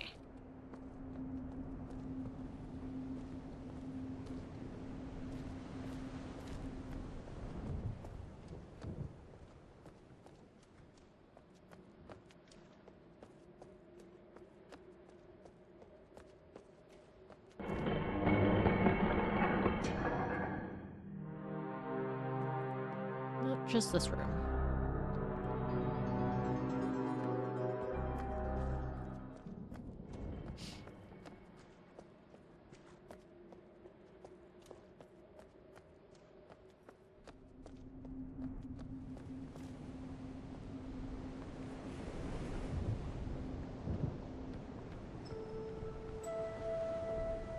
There's gotta be something with that key in the chest that I'm just not seeing. Because I think that's the only thing left to interact with.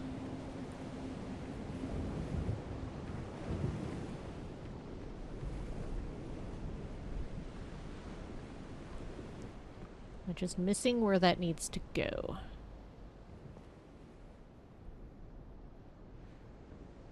Because it can't be very far away.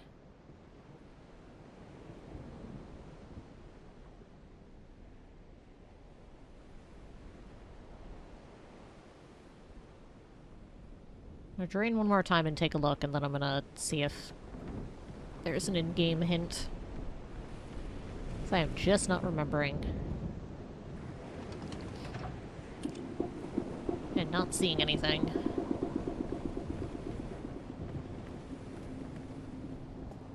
Oops, wrong way. Wish eating gave Abby some pets now the laptop is charging. Good noodle. Oh wait, I wanted this to drain.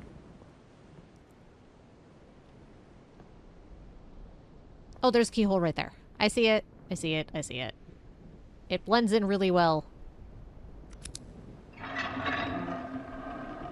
She is a fantastic noodle.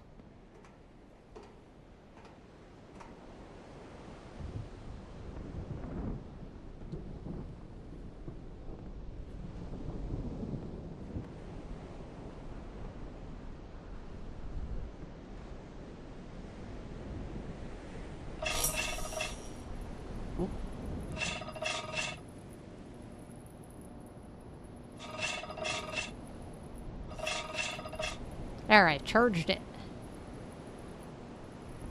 Wonder if it's gonna slowly discharge. Or if, quality of life means that it's gonna stay charged. It's definitely used to discharge.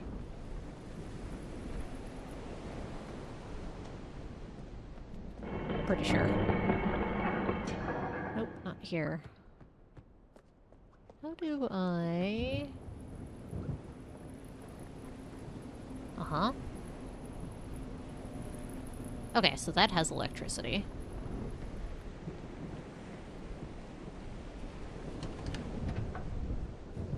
Nope, hit the button.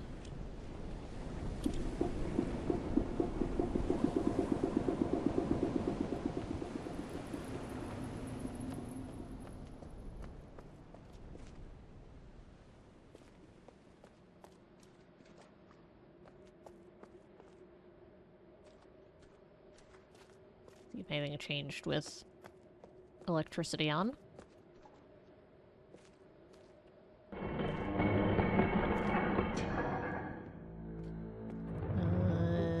Nope, nothing here.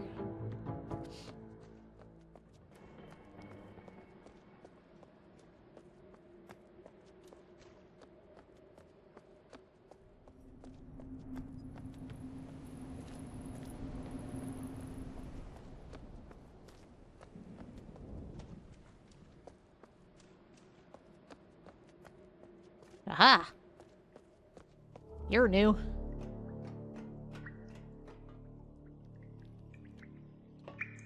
Oh, that's pretty.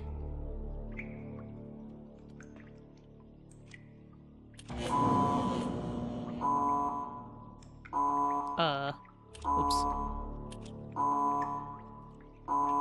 I accidentally the electricity.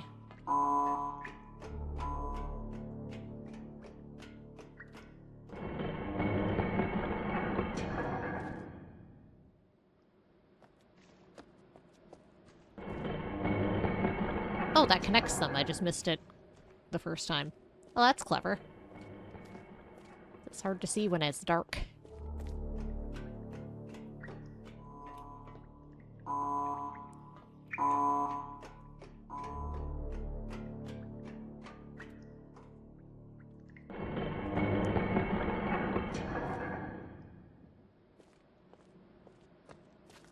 Yeah, that just connects the 2 bedrooms. Okay. Well, let's go turn the power back on.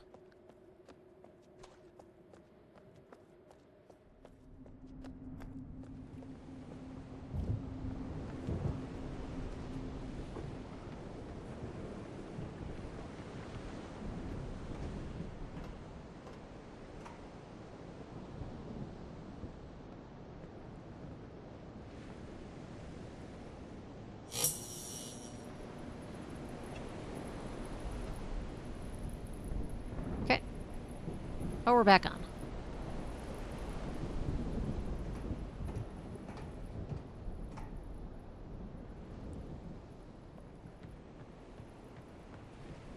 Before I play with anything else, let's go look at this. Now that the light is on.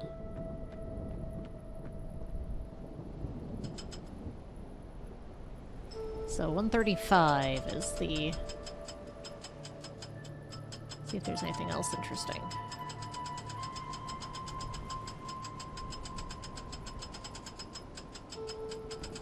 No. Okay.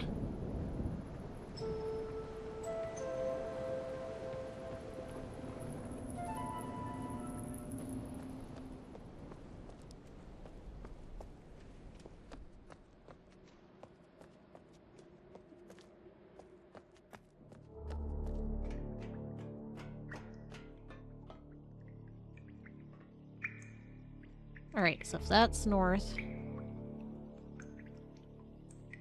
It's 360. 2, 3, 4, 5, 6, 7, 8, 9, 10. Okay, so I think there's 36.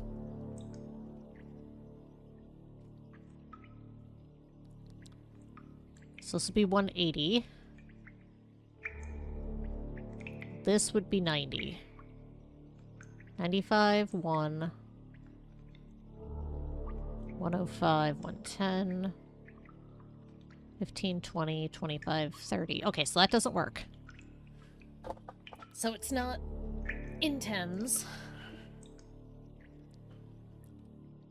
Halfway between... Dang it, it is timed. Alright.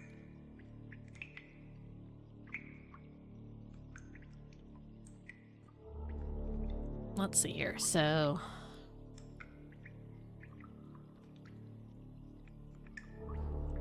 So 90 plus 45 is 135. Okay, so we need the one that's halfway between the 90 and the 180. Okay. Had to do quick math.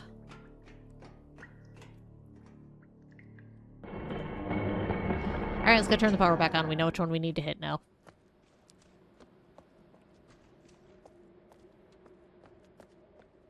Timing makes sense. Well, so you can't brute force, I guess. But if it discharges if you get it wrong, that makes it annoying to brute force.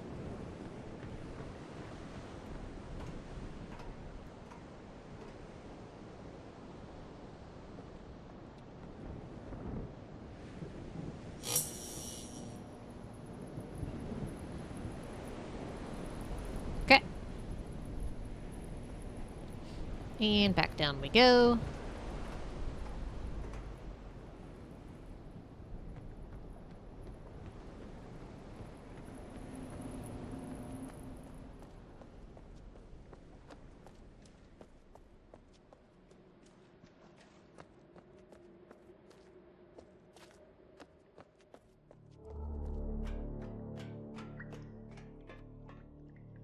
Alright, there's the top.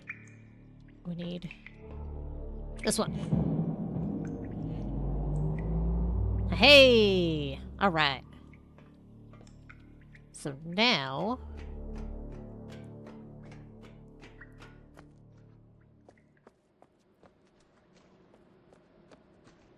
we go up here. I see if I need to turn this again. Because it won't do to have the lights go out halfway through. In case I need to redo that. Nope, still good. Okay.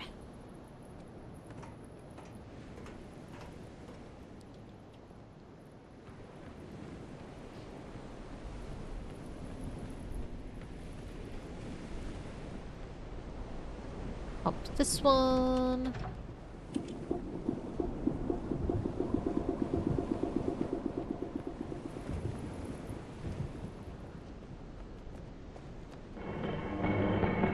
And now we can see!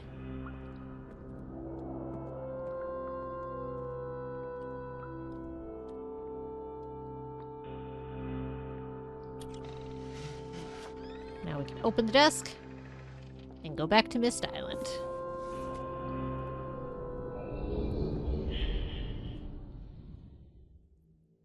Let's see what the totally stable brothers are up to.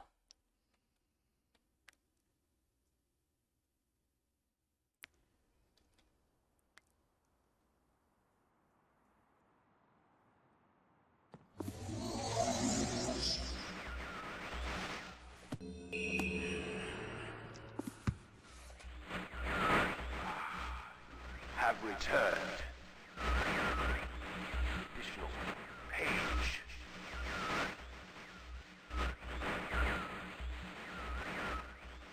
Free from my prison on this forgotten island of Myst. I see that you are. I am called Sirius. I need all the red pages. I know. Must search and bring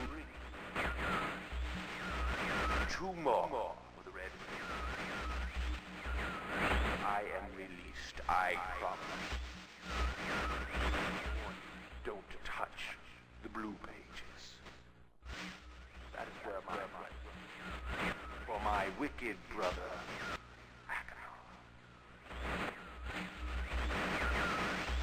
He is a man of distorted mind and senses. He disgusts me. Do not release Aknar. Thirst for destruction is not never ending. Bring the red paper. May you please release me from this prison. Promise you will be greatly rewarded. You must help me.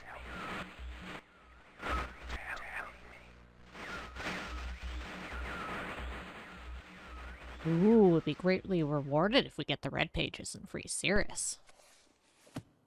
Let's see what Akinar has to say.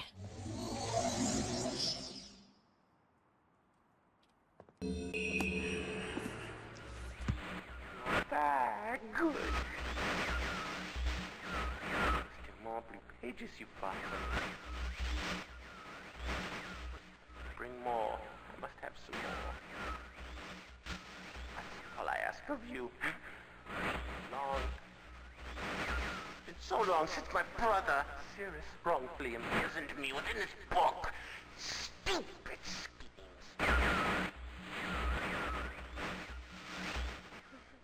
Pretty speech. It's been greed, which is endless. It should be perfectly obvious to you. He's done evil and he has destroyed all before. Do not bring the red pages to him. Not let him trick you. He tricked our father.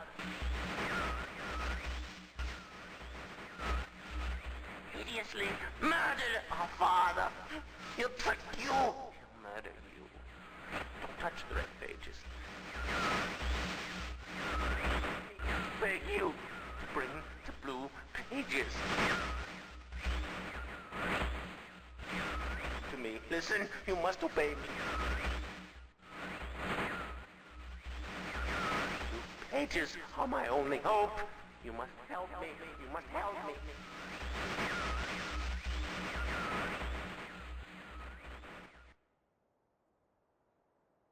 They both make compelling cases.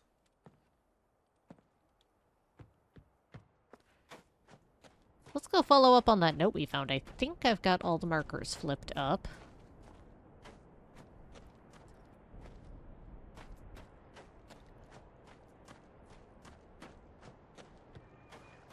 And was it this one?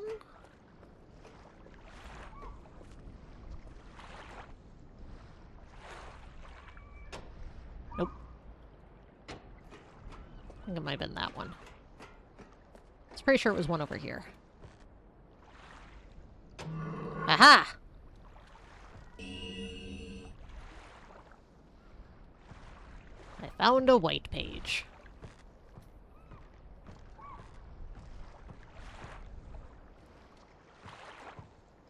I should have saved before I took that so we could show the ending if I don't get that.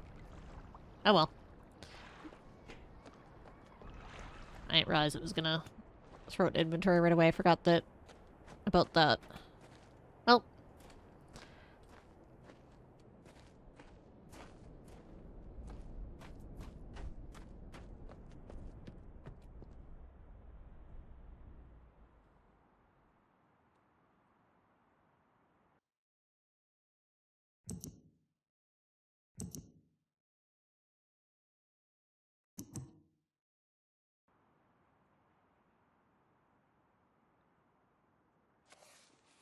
Is this the rocket one?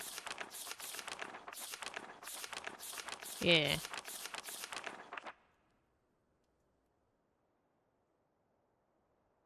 This is the gear one.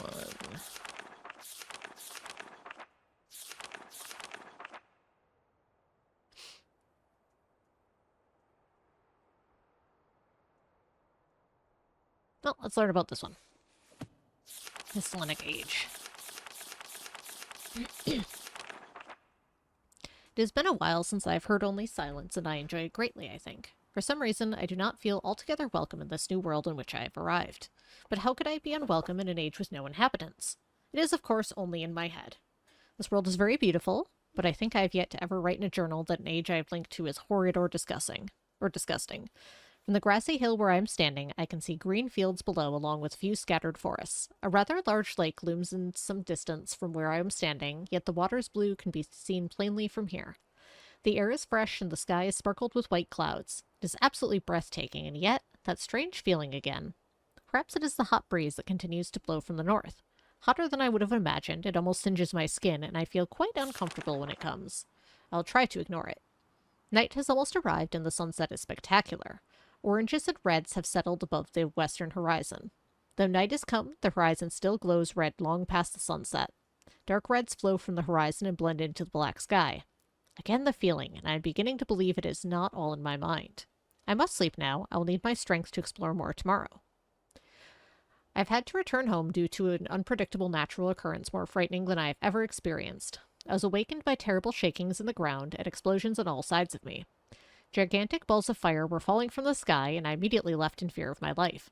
I must remember to bring a Myst-looking book with me when I return in case the one left there has been destroyed or damaged. I've returned to a different world than the one I left only 3 months ago. It has been transformed into a barren desert land with only gigantic craters scattered across the land to provide variety. Strangely enough, the small grassy hill where I spent my first night remains exactly the way I found it. Apparently, the falling meteors did not hit this area, leaving an oasis in the midst of this horrible desolation. The hot wind I remember has turned into a rather pleasant breeze, which is at least one improvement. I fear it is the only improvement. The magnificent lake I saw on my first visit is now completely dried up. However, another lake now exists and appears to be quite a bit larger. I assume one of the falling meteors created this lake due to its circular shape and the jutting rock that grows out of the center of the lake. The rest of this world seems like desert, although I will verify that statement with closer inspection. Though this world has little visual excitement to offer, it offers much to the ears. Sounds constantly flow through my ears, and I have found where a few of them originate. It seems, as Catherine says, I do find beauty in everything. Last night I was awakened by a horrible hissing. I was sweating, and the heat was so intense that I immediately dipped my head into a nearby stream to cool it down. The hot breezes had returned, along with a low roar from the ground. I walked a short distance to observe some red flames shooting up from the earth. Suddenly the ground began to crack, and a huge chasm opened. The chasm continued to grow until it was far too wide to cross. Then the tumult subsided, leaving only a dull roar. I've decided, however, I can use the chasm to my advantage. Perhaps the heat from the chasm can be harnessed. Collect heat, radiant chasm. Even as the chasm has ripped into the surface of this world, it has opened up a whole new world to explore. Although uncomfortably hot, I found it possible to reach a cave in the chasm that had been created, and have now explored deep into the crust of this planet. I found a vast underground cave system that will take many years to map and explore. I will also look for a safer way to reach the underground than through the chasm wall. Sage seems to change on its own, so I feel I should leave again and see if things are different when I return. It is also important that I check on Cirrus and Akinar and make sure everything is going along well. When I return, I also hope to bring back some tools I will need for my plans to explore the underground. The abundance of raw materials here is beginning to amaze me. I have returned with some of the complex tools I know I would be needing. I assumed I would have to return for more basic materials. However, it seems as though I will be able to find everything I need here. Of course, iron is abundant, but I have also found titanium occurring naturally. I'm all the more excited to begin work. Everything is set, and I look forward to tomorrow. My raw materials are all here. I think I will be able to have most of the additions to this age completed within 1 year. I still love working with my hands, whether writing or building. I began today on the... Well, and I have decided to... 3 meters is not enough support for the beams, although... Amazingly strong. One of my most prized inventions. I'm extremely... Could never have imagined it to come together quite. I doubt... Could possibly work with 14 instead of 8. Completely fatigued. I'm so happy to have completed tomorrow. I'm leaving today in order to bring back Cirrus and Akinar. I have left them alone in Channelwood. I believe they will enjoy all there is to see here. The age seems to have stabilized. I believe the meteor has set off a period of volcanic activity by piercing into the shallow crust, but tremors have become a few. I've just noticed that a large amount of this journal has curiously vanished from the very pages on which I wrote over the last 18 months. Fortunately, I have copied many of my construction notes in another journal. I do not understand the many mysteries of this world, but I trust I will discover logical answers to my questions. I have a feeling that many of my questions can be answered in another age to which I hope to travel soon. But for now, I must simply accept this world's mystery and take pride in my accomplishments. I don't know piano keys very well. I'm going to take a picture instead of writing down the notes because I don't know the piano notes well and I don't want to write the whole thing.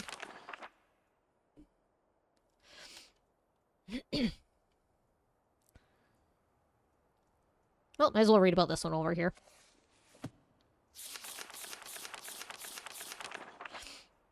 Before arriving in this age, I was determined that it would be a journey to a world very different from my previous adventures, and it was.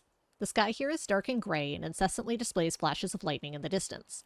I met a very old man with a long beard and hair that hangs to his waist. He is very feeble and has trouble even moving. This man has obviously been through many things in this strange world, and I have learned many things from him. He has told me an interesting story of this world's history.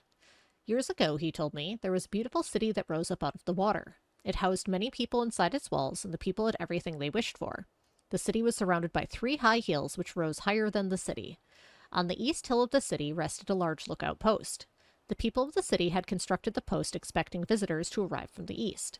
The people had no means of traveling on the water, which forced them to merely wait for friend or foe. As time passed, friendly visitors brought rumors of an enemy that existed beyond the horizon. The people grew fearful, yet nothing happened. One day, the usually sunny sky became dark as night, and black ships appeared on the horizon. The lookout post's attempts at peace were turned away, and the sentries there were easily overwhelmed.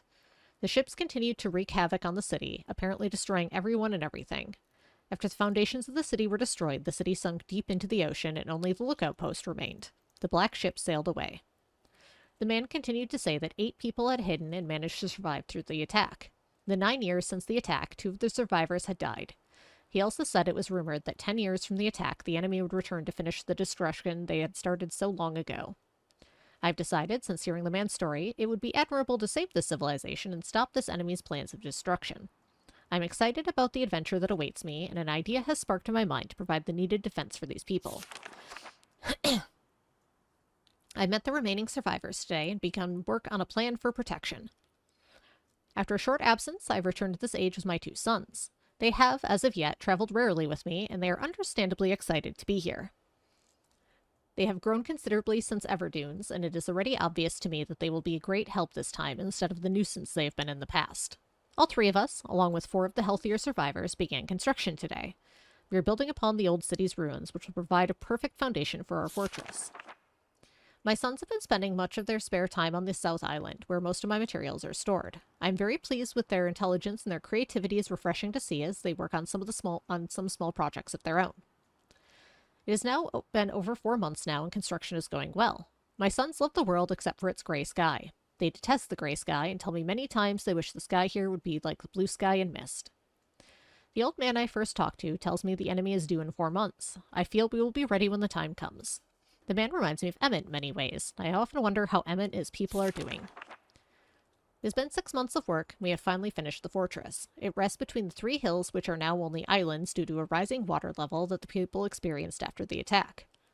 Inside the fortress, I have designed a most intriguing device. It makes use of a technology called holography, which I began experimenting with on my visits to Aspermere. It will be working in a couple of days after I compensate for some small miscalculations. The holographic device will enable the survivors to learn to use the fortress. I'm gonna take a picture. I don't know if I need that or not. That diagram. I'm gonna grab it just in case. The enemy is due to come soon, and I trust the fortress will provide sufficient protection for all of us. The black ships have come. Their attack was substantial. Their weapons have been stopped, and it appears they have turned away in defeat. I could not help but smile as I watched the boats leave. Last night we had a small celebration, and the old survivors danced their dances of old. My sons did not understand why the sky had not turned back to its original blue. The old man told them the storms would never end until the enemy was destroyed. I assured my sons that a blue sky was not worth the risk of death, and they seemed to hear me. I have had a healthy adventure and begun work on a new book. I must leave a familiar age in search of a new universe I have begun. But first I will have an extended time with Catherine, whom I miss very much. I must also return to the people of the tide. I believe my travels I have found a substance that will ease the pain of their bone ailments that they have long endured. I hope to return to the mechanical age one day and find the population growing and my fortress still strong. Though the sky may always be black, I am confident the people here feel a heavier darkness has been lifted from their shoulders.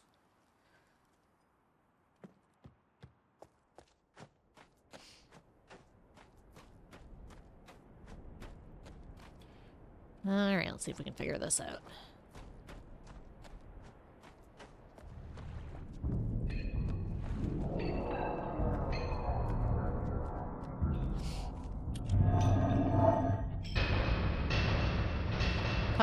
Power to ship. Generator switch it.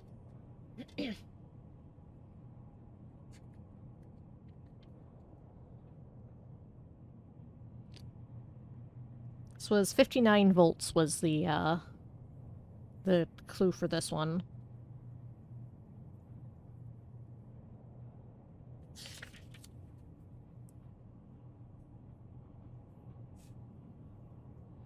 One, 2, 3, 4, 5, 6, 7, and 10.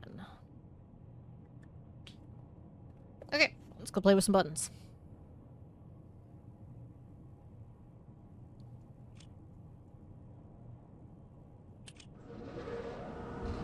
Alright, so 1 does 10.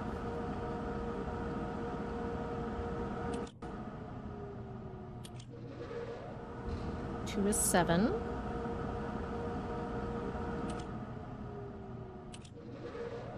3 is 8.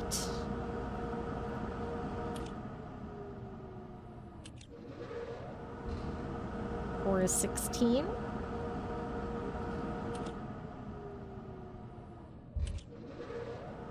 5 is 5.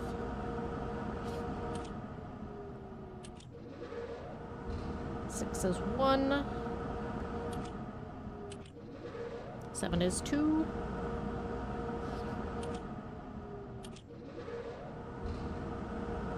8 is 22.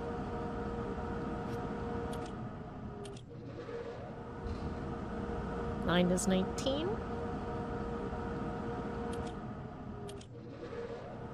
10 is 9.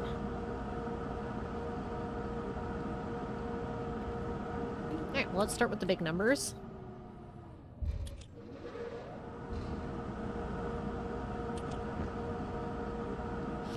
Gets us to 38.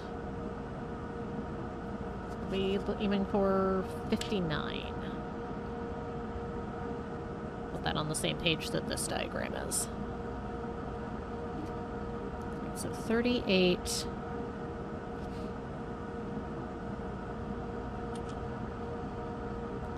$48.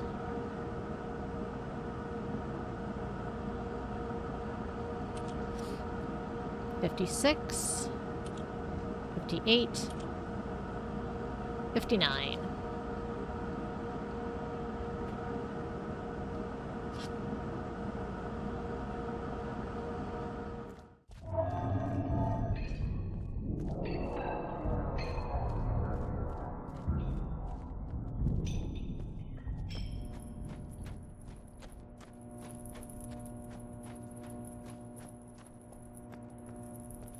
Doorway down there? Hang on.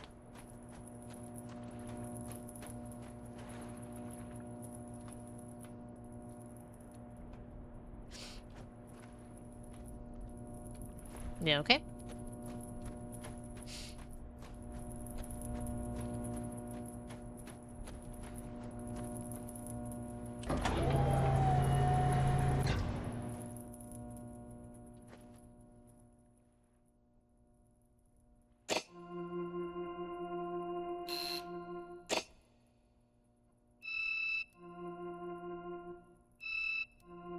Okay, so there's some note stuff going on there. Ah, okay. Hang on, let me pull up my...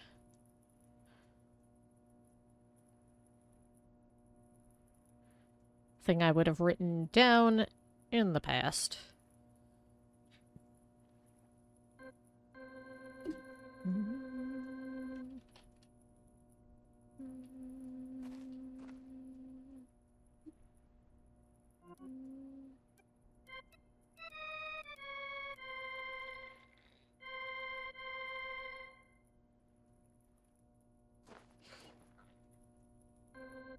Okay.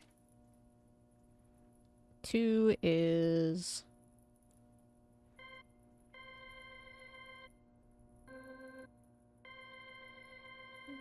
Oh, this wasn't the difficult part.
Alright, we're gonna save. So weird seeing Myst be free roam instead of the OG point and click. I know, I agree. I did, however, turn on the original FMV cutscenes. Apparently there are updated ones. But I wanted the classics.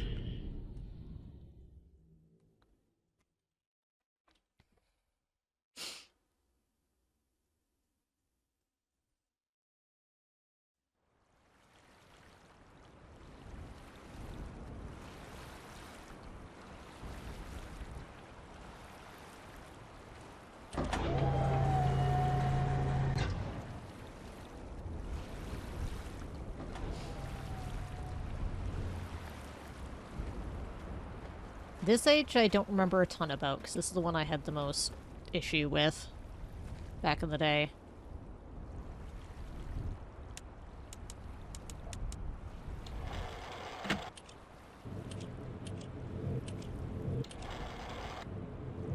Ah. Right. Yeah, this is where the subtitles with the audio are helpful. We're still not at the part I got stuck on, but...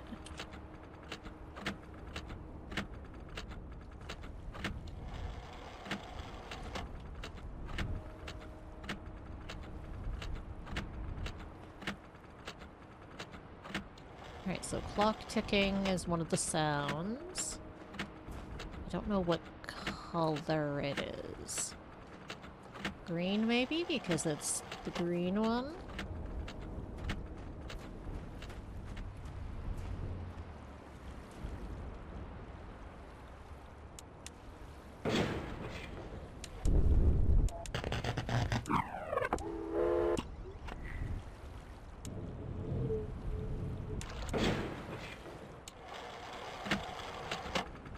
Oh, that was it. Nope.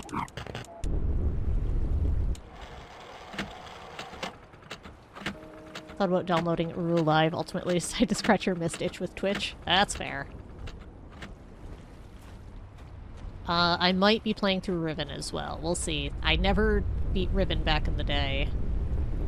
Oh, they're all green buttons. Dang it.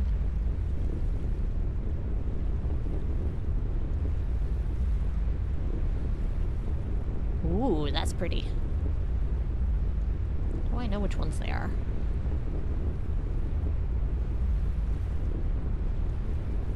To know what order they go in. Oh, it's probably the... Okay. Yeah, I see. I see. Because they're in order, like, top to bottom there. So... Alright. Alright. New page.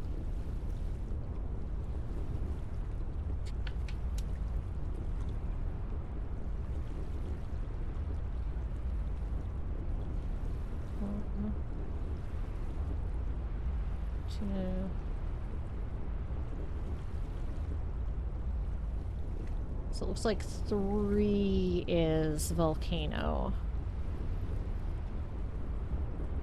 Never able to beat either of them. Able to explore more in Riven. Yeah, Riven is more open world, whereas Myst is more age-focused.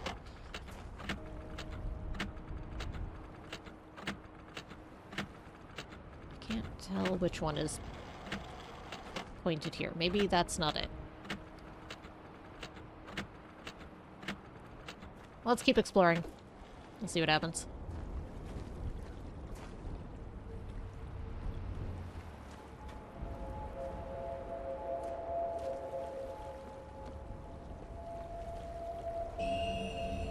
Yeah, red page.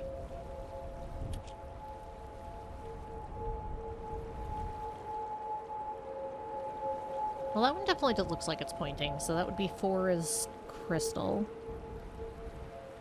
Potentially. It's interesting how I remember some of these puzzles very clearly and some of them not at all.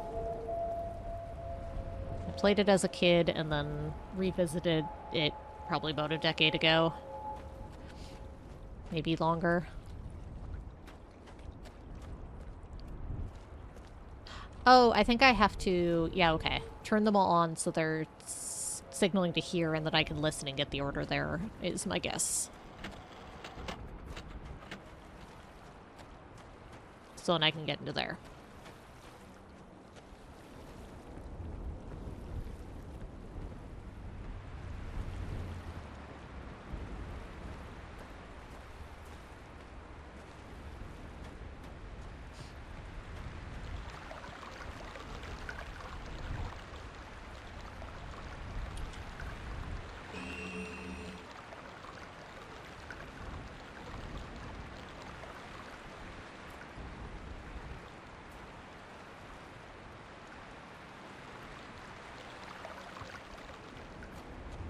Alright, got our other page.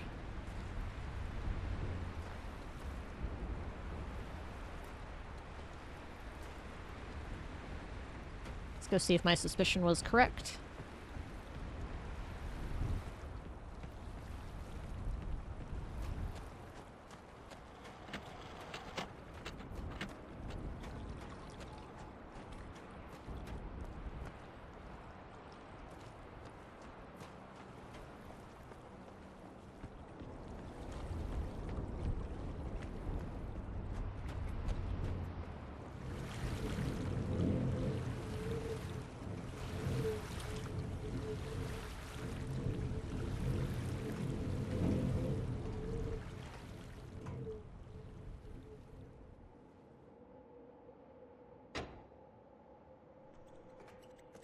Oh, there's bats.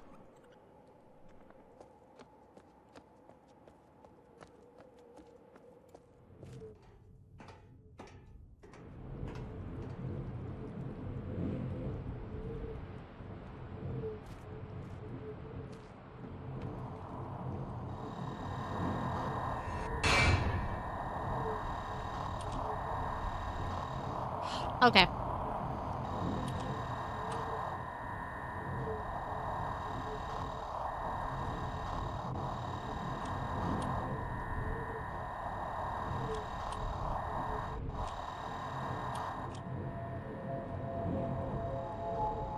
That one's obelisk.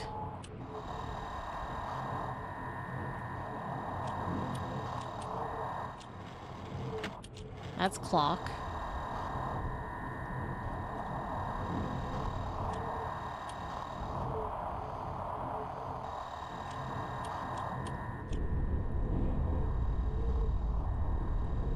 That's wind.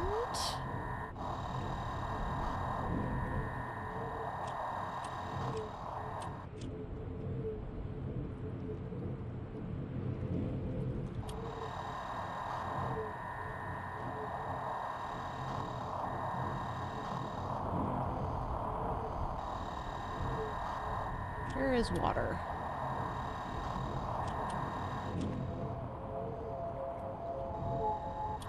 Alright, I missed water.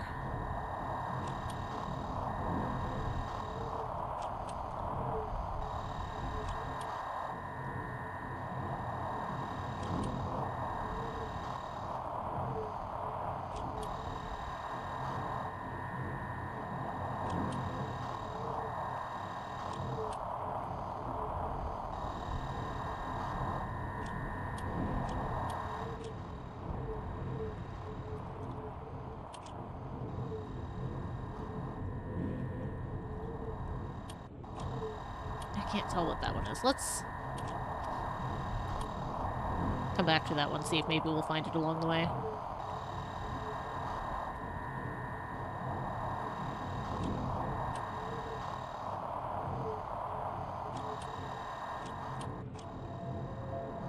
Nope, that's obelisk. That's clock.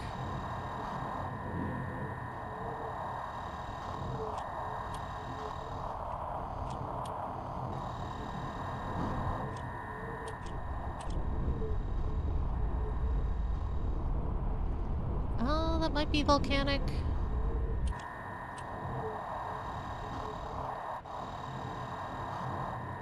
I don't remember.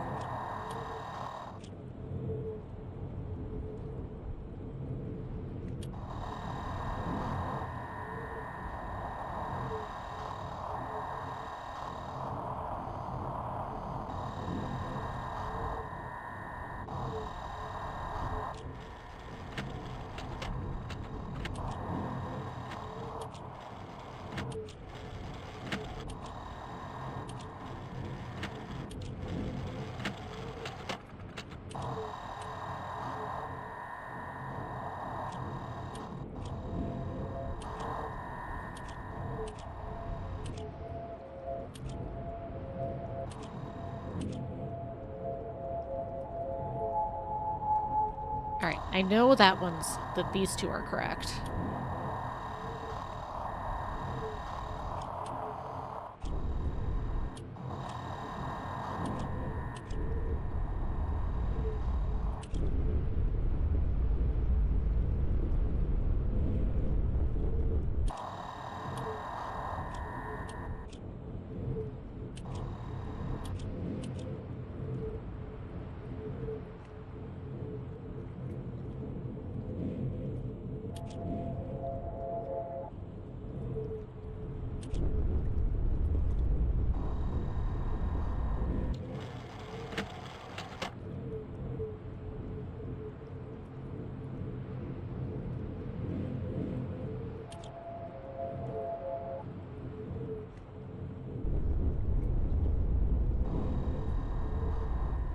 Alright, obelisk and clock are correct, and then it's gonna tell me the order I need, it looks like.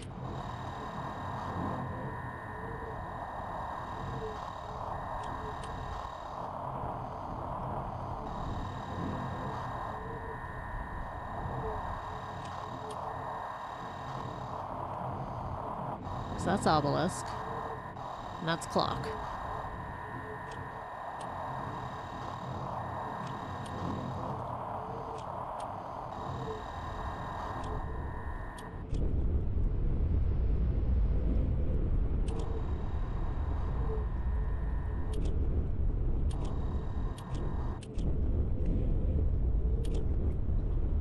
Well, one of them's got to be correct.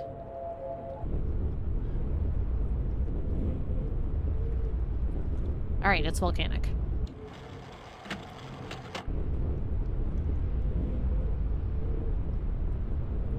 Okay, so it's obelisk, question mark, vent, clock. Alright, so...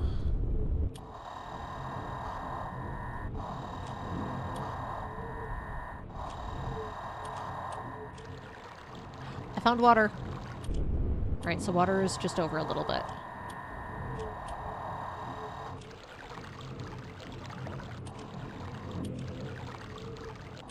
That one's hard to see the tower for if it's... or the satellite for if it's even in shot there.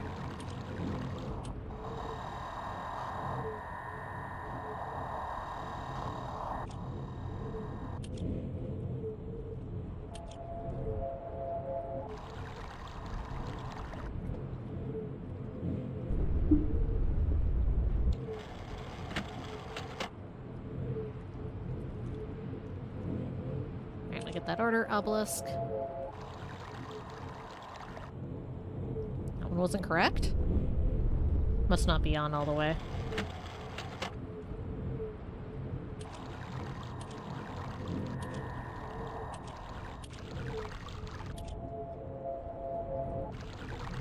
There it is.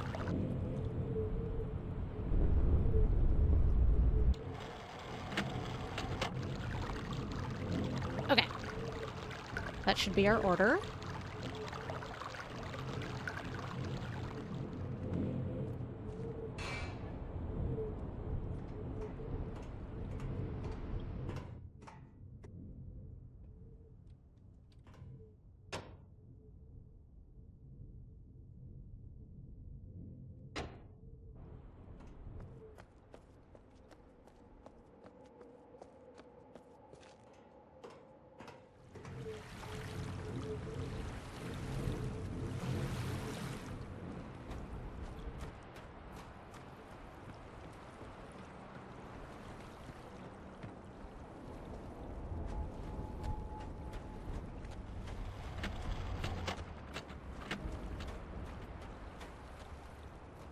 Okay.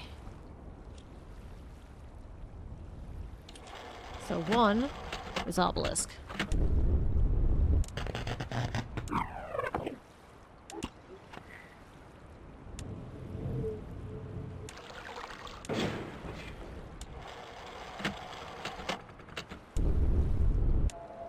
I think it's that one. Two is water. 3 is wind. 4 is vent. 5 is clock.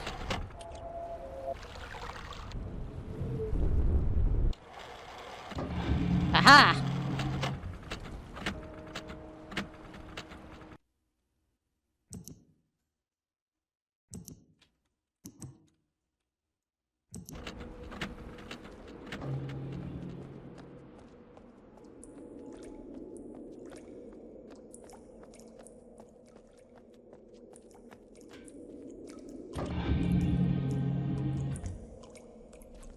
Now's the part I needed to look in a guide for as a kid, once we get in that spaceship.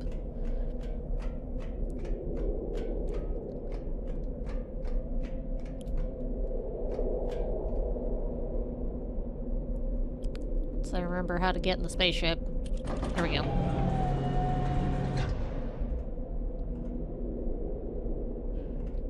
So we're gonna go in a maze. There's gonna be sounds to designate which direction, and I don't remember how that works. Here goes!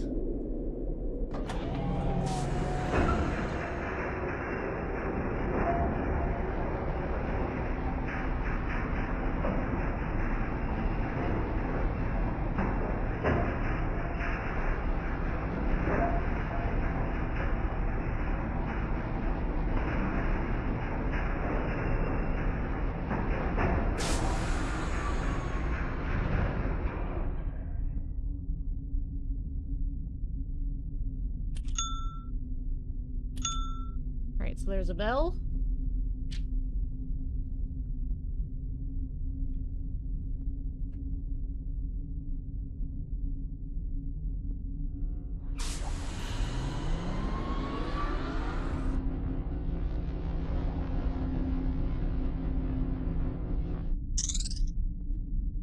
A spring. Does it let me go further north? No.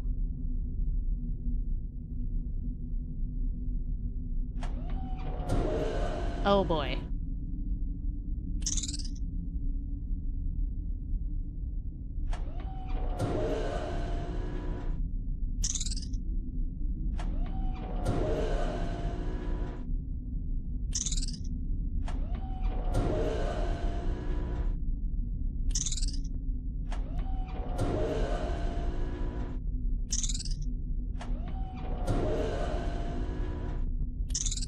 Okay, so it's not a yes, no, it's an actual direction sort of thing. Okay, so it can't be north. It must be west. I think that's the only one that I can go. Oh, it could be west or south.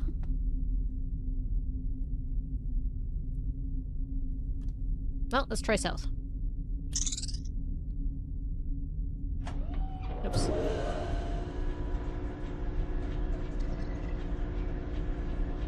What did that do? Oh, it turned me around. Oh, I'm going backwards.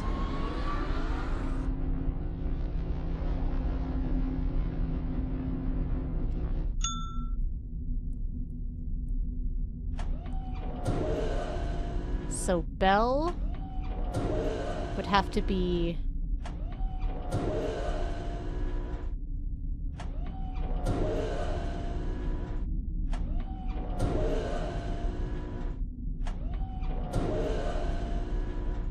north. That's the only direction I can go, it looks like.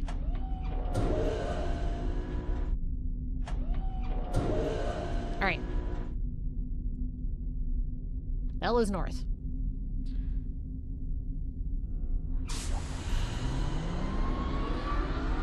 So Spring can't be south, because that would just put us back to where we were. So Spring would have to be west. Which is the other way. I'm very good at direction.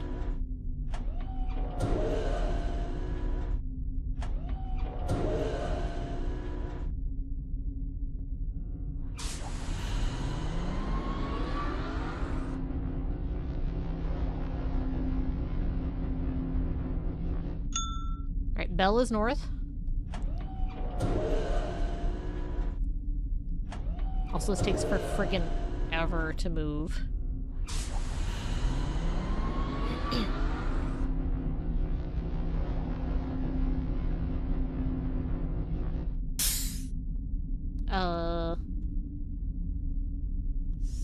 Steam. Sort of a Steam click. I'll call that one Steam. So it's not north. Might be east.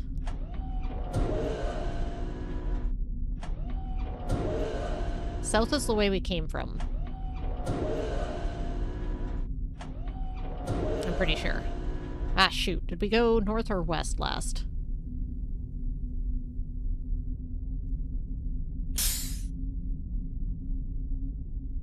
Well, let's try east.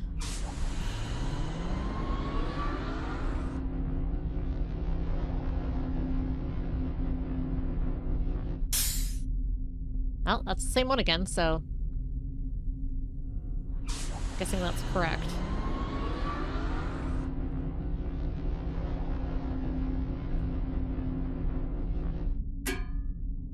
Clunk. Process of elimination. Clunk has to be south. Yeah, I have them written down which one was which. I just couldn't remember which one, like, literally which one I had taken to get there. Was the problem. I didn't know which direction I had been facing to figure out which one was back.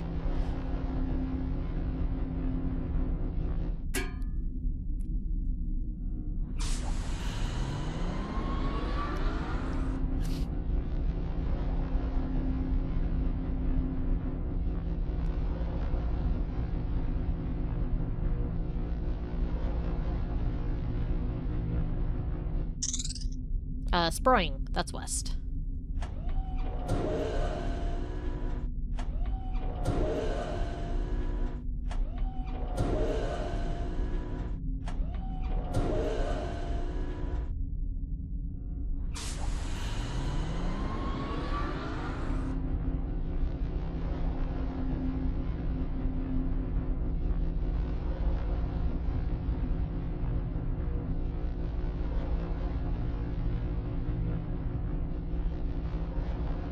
I like how it spins as you turn.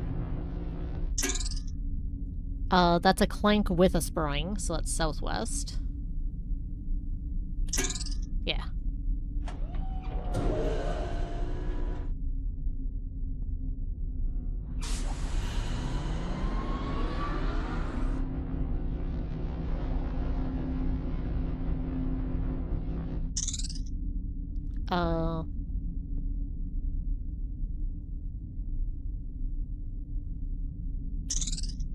That's Spring, I think? I think that's just west.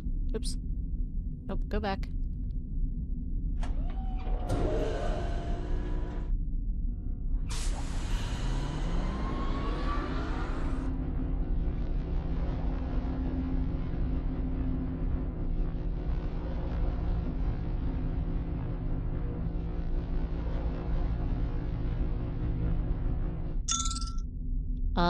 Bell Spring is northwest.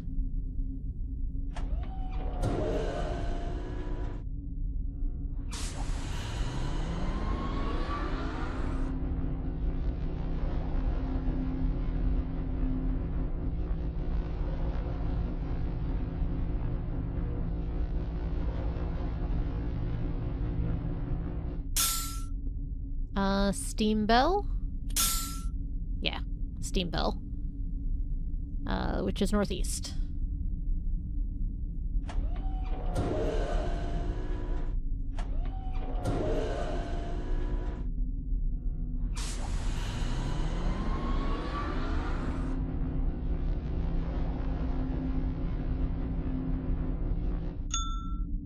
Bell is north.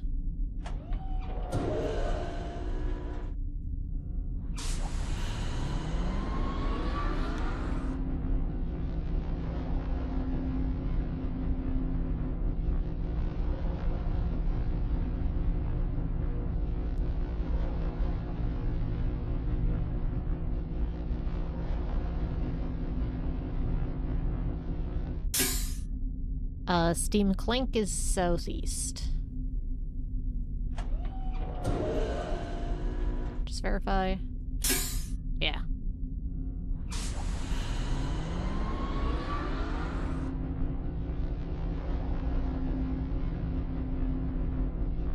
You know, the 4 directions. Bell, Spring, Steam, and Clank.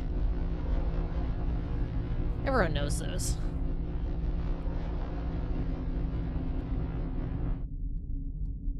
And we're here.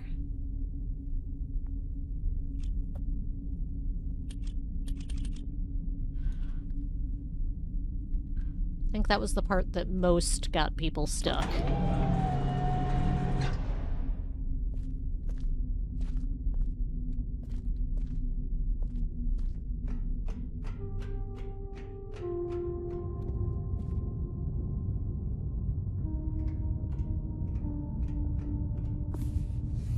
back we go.